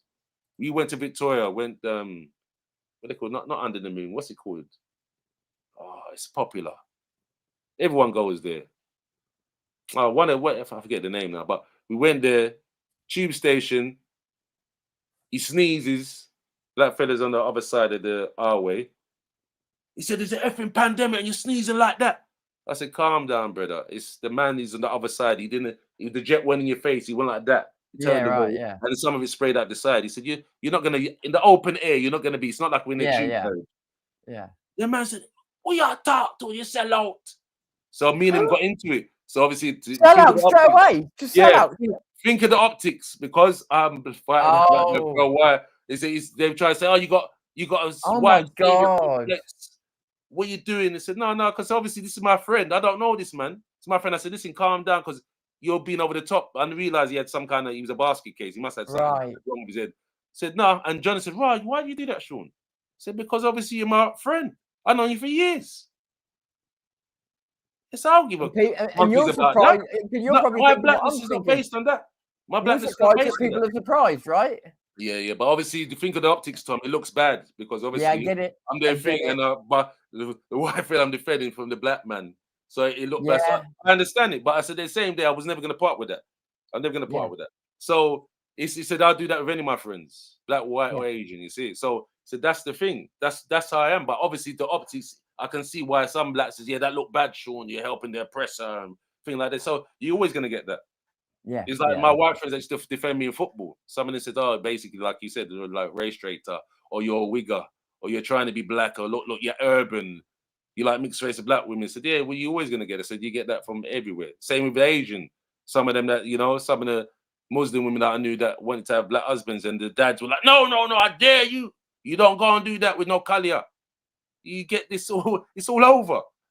Do you think I was saying the other day, I call them the small things, but I'm not sure they are. Do you think the small things, like sitting around a table and having dinner and things like that, have been thanks for that. Thank you have been lost, and those little things sort of creep into Christmas and creep into other things? And do you think that's doing as much damage as anything else? Because honestly, families now don't seem to even sit around a table for dinner. Nobody's got the time. They don't seem to be a unit anymore. When did they get time to be a unit? I mean, they're already under attack. I do that on Sundays, because I cook on Sundays, to be fair. So we sit down at the table and that's to me that's important. I'm actually the table we eat at. I've got the computer on now, the laptop I'm on now. That's the table. I just think it's important for families to sit around a table, and they don't do it anymore. No, they don't. But to be fair, some of the kids, like you said, they're more interested in technology. That's why I think technology has to be reduced. Although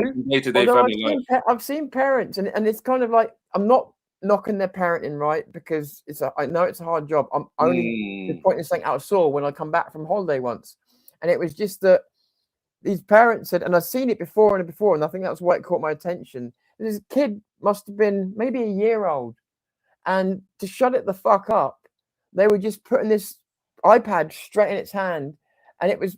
And I'd seen this a few places, and what I was seeing was people just putting the kid over there. Oh, the iPad keeps it quiet. Shut the fuck up, and we'll have a barbecue. Yeah, exactly. Yeah.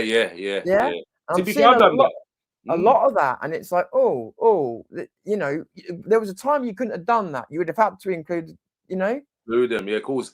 But some of it I can understand from the parents' view as well. When I was young, I said, "Why is mum and dad like?" I said, "Shaun, don't enter big people's conversation. Keep your mouth shut. Go and play in your room with your cousins." I realized, I said, obviously they didn't want us to be privy to certain information. They didn't want us to be over familiar where we undermine their rule. But I said at the same time, I said, you isolate them. I said, when them children grow up now and they're like, "Oh, I don't need you anymore. I don't want to see mum and dad again. I don't want to visit them in home. I don't want to look after them." So I said, obviously I don't get the balance always right, but I said you should involve them because they learn to communicate. They know about bigger, wider life. Like even with doing this stuff. I saw the other day my son, my 11-year-old, was watching my Equal Start channel. So they said, "How come?" He said, "Yeah, that's why." I said, "I don't do certain things because he's watching now. And he's going on there and looking." I said, "Look, my dad's got this." I said, "Yeah, we always got to have one eye on that." That's got to be. Yeah, of course. But then he said at the same time, I said, "I don't want him to go down the rabbit hole with too much text." So I got a thing on there where it shuts off the phone at 7 o'clock in the evening. And like he's Nintendo Switch, it turns off after like an hour and a half of play. It turns off. And only we can put it back on. Yeah. So obviously he will start moaning and like he don't want us to put it down. So I said, we got to have the balance, a bit of freedom, but with a bit of, kids will talking about my own childhood. Kids will use. Sorry, I'm just making sure because we don't get all the comments on here, so I'm just having a look at YouTube over there. Kids kids, when left with technology, will use it for as long as they can stay awake.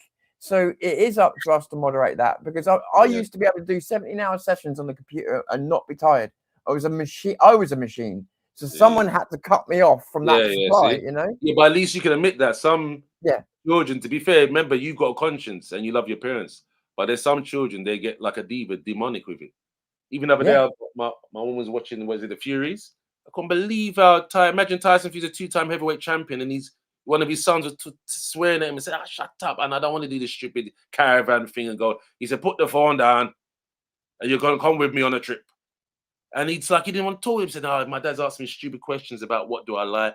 Yeah, this is how he's talking on camera. Wow. I said, what kind of foolish is this when you got to see his granddad and dad that can tear your head clean off? Absolutely. There's no fear, there's no nothing. It's true. It's true. The trouble is so many people are getting it. See, and this is the other side of it. Sorry, earlier on I mentioned workers. So you've got workers getting involved with MMA fighters, and they're all told, all of these people, influencers, they're all told the same thing. Ramp it up. Ramp it up. Ramp it up. That's I'm simplifying the message. No, but it's true. That's the basis of it. That's the it's the basis of it. And fuck me, have you got sorry about my language, guys.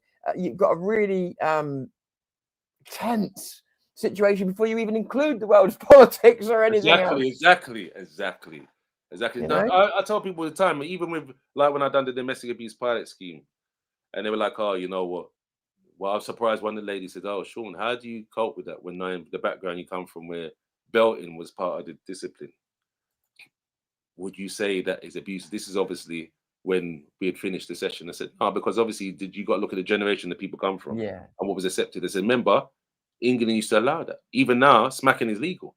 So I said, I would never say I'm going to call child service because look what they're doing for smacking or shouting at their kids. That's mad. So whoever does that is obviously divisive and they're, a teacher's pet or some kind of stoolie. Said anyone that's been through, like, especially if the children are boisterous and things, and doing that, I said, that's crazy, because then everyone would have to be arrested then. Said, look, police allowed to hit. Said, we can't deal with our children at home and they go out and they're wayward, police will gas them, taser them, hit them with an axe or worse. So I said, think about it. So what more did parents that love their, most likely, obviously not all the time, love their children, have one that their best interest, have been able to do that. But it's all right for a man in a uniform, empowered by the state to do that. That's mad. And they get away with it. They get away with it. I hope people take this as I mean it, but because of that very situation you just described, it's better that you get I'm saying a punch in the face. I don't mean it literally, but you better get like a boxer. You can train a boxer in a gym all you like, but until he gets punched in the face, he hasn't got a fucking clue. He hasn't got a clue. That's right. He hasn't got a clue.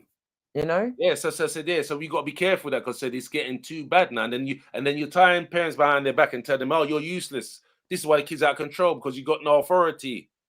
I said, you own negotiating, talking, as we know with world politics, negotiations, sanctions, then there's war. Said every aspect of society is still like that. So when they're telling you about, oh, you parents, you're an abuser because you smack your kids and tell them off and you're draconian, said, but then when they're locking them up in the police cell and they say, look, what you've been doing, this child is delinquent, he's got ASBO and the social behavior order. I said, this is why, because parents are in flux, they're fearful. And they know child service come and said, what? Is this a baby P or a Logan Mwangi? I said, yeah, that is the far end of the spectrum. But I said, sure, you're not going to think like that. My goodness, if you start getting involved, said you might as well have the state living in your room with you. You see? Yeah. No, and the other thing is as well is that we've had what, 40 years really of people being encouraged to do things the modern way, and how's that turned out? Exactly, it's worse. It's worse. 10 times worse.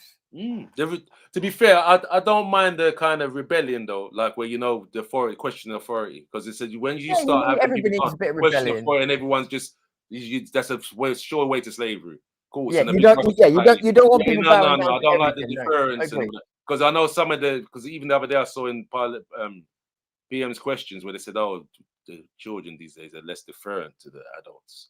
I said, have you thought why? Because of the kind of world we're governing and the hypocrisy by. And they're thinking, I'm not taking no moral judgment from someone like you. And I'm not going to go to your school system that's encouraging me to be a sheep. I can understand that. Then you're trying to label them. They got ADHD, autism, they're this, they're that, they're neurodivergent. I said, we need that. They're the ones that do the exploring, that sends us into space, that goes on the battlefield without fear. What did they think these people were doing before they started giving them labels? Yeah. Says, come on, man. Come on. And said, and if you lot were so clever and you could eradicate this through these kind of gentle techniques and progressive techniques, the mental institutes would be empty. There'd be no one in mental institutes. We'd have no crime. Wouldn't that be a thing? It's rubbish. Yeah. So yeah, but that's how they go. I said it's a balance. Like people used to tell me, my eldest said, Shaun, moderation. Have a drink. No, but it's true. It's true. Moderation. Don't that's what we get wrong with, and me no less than anybody else. What we all get wrong in life, I think, with many things. This is right. This is wrong. But moderation is never considered. Exactly. That's you the know part. what? I know what. To be fair, I can understand it because I used to like it when I was young. I used to watch He-Man. See, I'm a Generation X like you. Yeah. So watch He-Man. I finally said, I said like, yes, good and evil. He-Man versus Skeletor.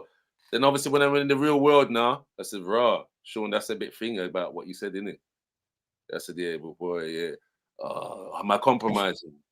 But then like, but then it's just conflict. So you have to have a bit of compromise. It's mad. If you swing everything, there'll be war and instability.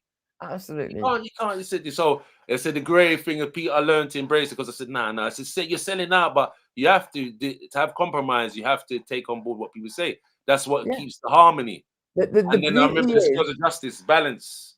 The beauty is if you've got the ability to, and it takes all of us different amounts of time. But if you've got the ability just to shut your own mind up for a moment and put yourself in someone's shoes and try. It's hard, obviously, because you haven't lived their life, but try and see it from their point of view. I try my best, and I think it does that. I think if you try, you actually do get certain points, and you do get more of an understanding of people. Even if you believe they're wrong, you can at least understand where they're coming from. Exactly. And a lot of people, that's all they want. Yeah. Because look how we used to clash over the BLM stuff. I said, no, Tom, because I said, if you went to them rallies, said, I'll defend you. You see, and you were shocked. I said, really? I said, yeah. Regardless, even though I'll be like, token blackie. Said, but at the same time, I said, you got to realize the reason why they have this is because there is racism. There is police institutional racism, the McPherson report, the Baron Casey one. These things are present, but like you said, it's a minority. Most people don't like that. I said, otherwise I would never be able to walk around England. It's not America. I'm not hanging from a tree. So I said, this is where the perspective's got to come in. Yeah, that's what it is. It's perspective. You've got the right word there. You've got the right word. And I think that's what it is. People hear about stuff. And I think as well, they try and compare us to America. So it's like, the streets aren't safe for black people to walk on now. It's like because it's ridiculous. It's ridiculous. Yeah. Jesus. Yeah. Yeah. You're right. I said, I love about England. I said, I was born. I said, remember when Danny was cussing me, funny enough? I said, yeah, but if someone came to war and came to England like say V-Day or like the Second World War, I said, I'd fight. He said, he said, yeah, of course I would. Regardless of the European and black said, if people invaded England, of course I'd fight. That's madness. That's like someone come to my own house and beating up my kids or my woman. Right. Nah, that's not one. Well said. There's nothing wrong with that. You ultra. He said, no, you comedian. You need certain right-wing principles. You need certain left-wing principles to bring the balance. You see what I mean? That's why I liked when I made us do the psychometric test. And look, we both scored as liberals almost exactly the same, even though we clash. You see? Yep. I said, look, and then I noticed he kind of eased me up after that. He said, bro, I was shocked by that because I thought I would score as a socialist, and I thought you would score as obviously right centre. But I was shocked. It was shocked each other. I remember that. What I kept the thing. So when people said, "Oh, look, Shaun, it's that woke," he said, "No," because I said, "Look, in my personal values, I score just like a right wing. Yeah. Corporal punishment. I don't want too much talking. You get on my nerves, I will fight you." I said, "See, it shows you personal values is quite right wing." But in terms of governing, I think public services for the people, and there shouldn't be money for profits when public services is suffering. I said, these are services we owe to the people of the citizens that want to live in this country. So we need that, So they're like, oh, see, so that's where I am thing. But I said, look, when it taking everything in as whole, they said me and you were liberals. Yeah. You see, Yeah, and by the way, just quick note to chat. My long and short term sites effed now, guys, right? So we only get a certain amount of chat coming through here, but we're also, I didn't tell you, Shaun, we're out on Getter, Twitter or X, and YouTube today. So see? hi everybody watching on those platforms as well. You have to show me how to do that. See, I ain't got a Scooby with all that. You know, when you're the king now, I will. So just also to the YouTube comments, if there's any I haven't seen and recognized, I do apologize. I am trying to keep up with them, but you don't always get them on the actual studio. So I'm looking over my computer, but then I have to squint when I'm doing it. So yeah, but yeah, you know, Shaun, just watch and learn, buddy. And I'm kidding. I'm tripping my way over this, mate. I'm tripping my way over this. I just like to act like I know what I'm doing. No, this is not. To be fair, remember I told you for years ago, you undersell yourself. Remember, I noticed with people that either underestimate themselves or overestimate themselves. That's the thing with being a human being. It's very rare that you get the right balance. It's true. Yeah, you do. You underestimate. Because remember, I've been in all these kind of spaces and I've seen people. Remember, I've had a stint at the BBC. I've worked with Royal Mail, DWP. And I've seen people that's supposed to be, you know, 6 feet, supposed to be esoteric, very intelligent. I said, huh?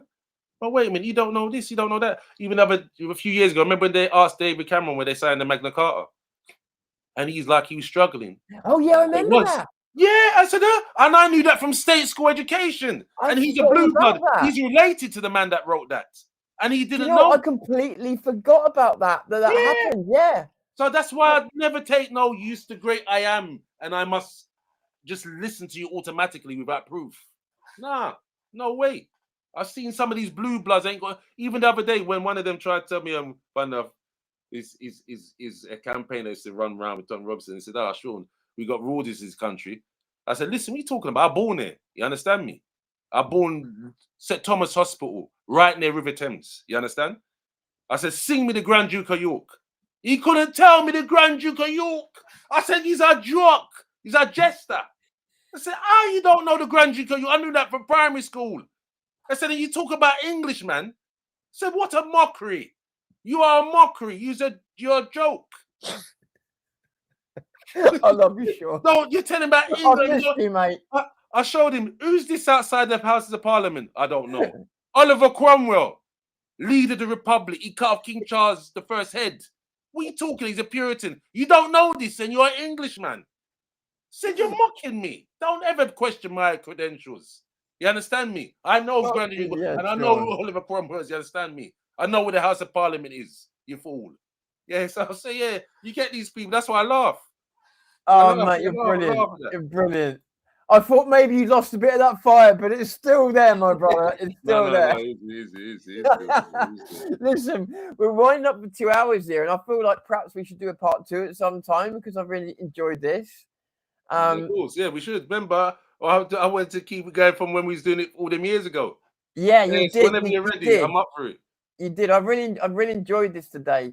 What I wanted to the reason I'm pulling this now is because I don't know on this studio if it's got a time limit for me or not.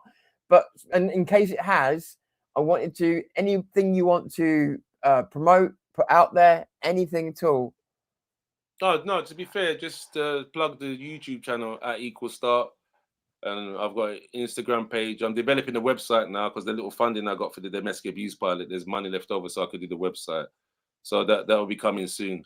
Also, anyone that wants to do collaborative partnerships, I like to get, because it's called Equal Start, I like to get people from different backgrounds to talk about their opinions because I want genuine voices. I don't want it to be quaffed or, people, because even now at this small level, I've had some of the people that I've been funded by say, Shaun, you shouldn't interact with them. I said, no, I'm not doing that. I'm not at school, but I didn't do it at school. I'm not going to do that as a big man. I talk to who I like. I said, then you'd be surprised. This is how you unify people, is by talking to people from different walks of life who have different perspectives. This is how you learn. This is how you learn and grow. So that's ridiculous. So I'm already getting some of that. Yeah, so which I find shocking. I said, look, I'm not even big yet. And you're giving me this talk about, if you want to. I said, nah, that's why I wanted, this is why the next reason why I done the YouTube channel as well, because the whole thing is to stop people being able to pull the rug from underneath you. We have to be able to self-resource. So Yes. that for entrepreneur business, you know, making our little alliances, group economics. Absolutely. This is the Especially kind of thing I want to develop. and you probably are aware of this as well. There's a lot of gatekeepers on YouTube. Yeah, of course, as well. exactly. So and my dad told me that years ago. I wish I'd listened to him more. Then he said, "Shaun is not what you know, it's who you know, son, and the relationships you make." And I said, "Nah, what are you talking about, old man? That you's a dinosaur." And then look, I've become one now. Yeah, all of us have. But you know what though? There's going to be a pact. There's going to be a pact between us old dinosaurs, and that is that we're going to have little channels out, and we're going to help each other out, and we have to, because if we do this together, not only because obviously, you know, with the YouTube partnerships and that, you can monetize and that.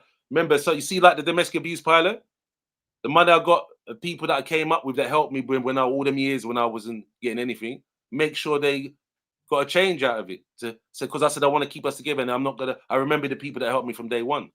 I'm not into this about yes, I'm getting big, I am, and like no. I said everyone must get looked after. Yeah, Shaun, why is it black men age more gracefully than white men? I don't know. You know, some people say it's look at you. You look fucking just as pretty as you ever did. No. I don't think I've aged. To be fair, I started to get greys now, and I started to get crow's feet ears, and my bags are getting bigger. So no, it's big. I held them for a good time, but it's swing now. You're looking really good, mate. You are looking really good. It's good to see. It's good to see you smiling as well. So, but listen, I really do appreciate you coming on here, and we'll do a part 2 soon. Yeah, I'm going to take some days off YouTube. That's what I want to say as well. If with the people that I'm interacting with, I'd like you to come on to give the alternate voice, because I don't like the homogeneous thing where it's just the same perspective, the same political spectrum, the same opinions. We need it for the diversity. See? Diversity. You hear that, guys? Yeah. Yeah, we need that. And obviously, going forward, I'd like to, even if we do it, you know, maybe once a month, we do our own little thing about these things, because people will see it and they think, raw, black and white can get on, even if they've got opposing views. And it's not the end of the world if they fall out and they don't agree about everything. Right. The sun's still going to come up. For the better society. Yeah. I agree with you. The sun's still going to come up. Things are still going to happen. And look, you've just been told you look 45. Yes, I'm exactly 45. I'm exactly 45. Fair play. All right, my brother. We will, like I say, we'll do this again soon. We'll have a talk. But I'm gonna jump off. So if I don't see you after the stream, don't think I've run off on you. But yeah, of course. I'm gonna WhatsApp you still. Yeah, of course. All right. Thanks so much for coming on, buddy. That's all right. That's fine. I enjoyed it. It's always a pleasure. Go join Equal Start, everybody. Go give him a sub. Go give him a check out. And like he said, he wants your voices. So here's a chance to go give them. Yeah, exactly. The voice of the people is the most important. Absolutely. Thank you, Shaun. Thank you, everybody, for watching. And thank you for modding, guys. Really do appreciate it. This is Shaun Buchanan. I'm Tom Fury. This is Zero News. I'm calling it a day for now, guys.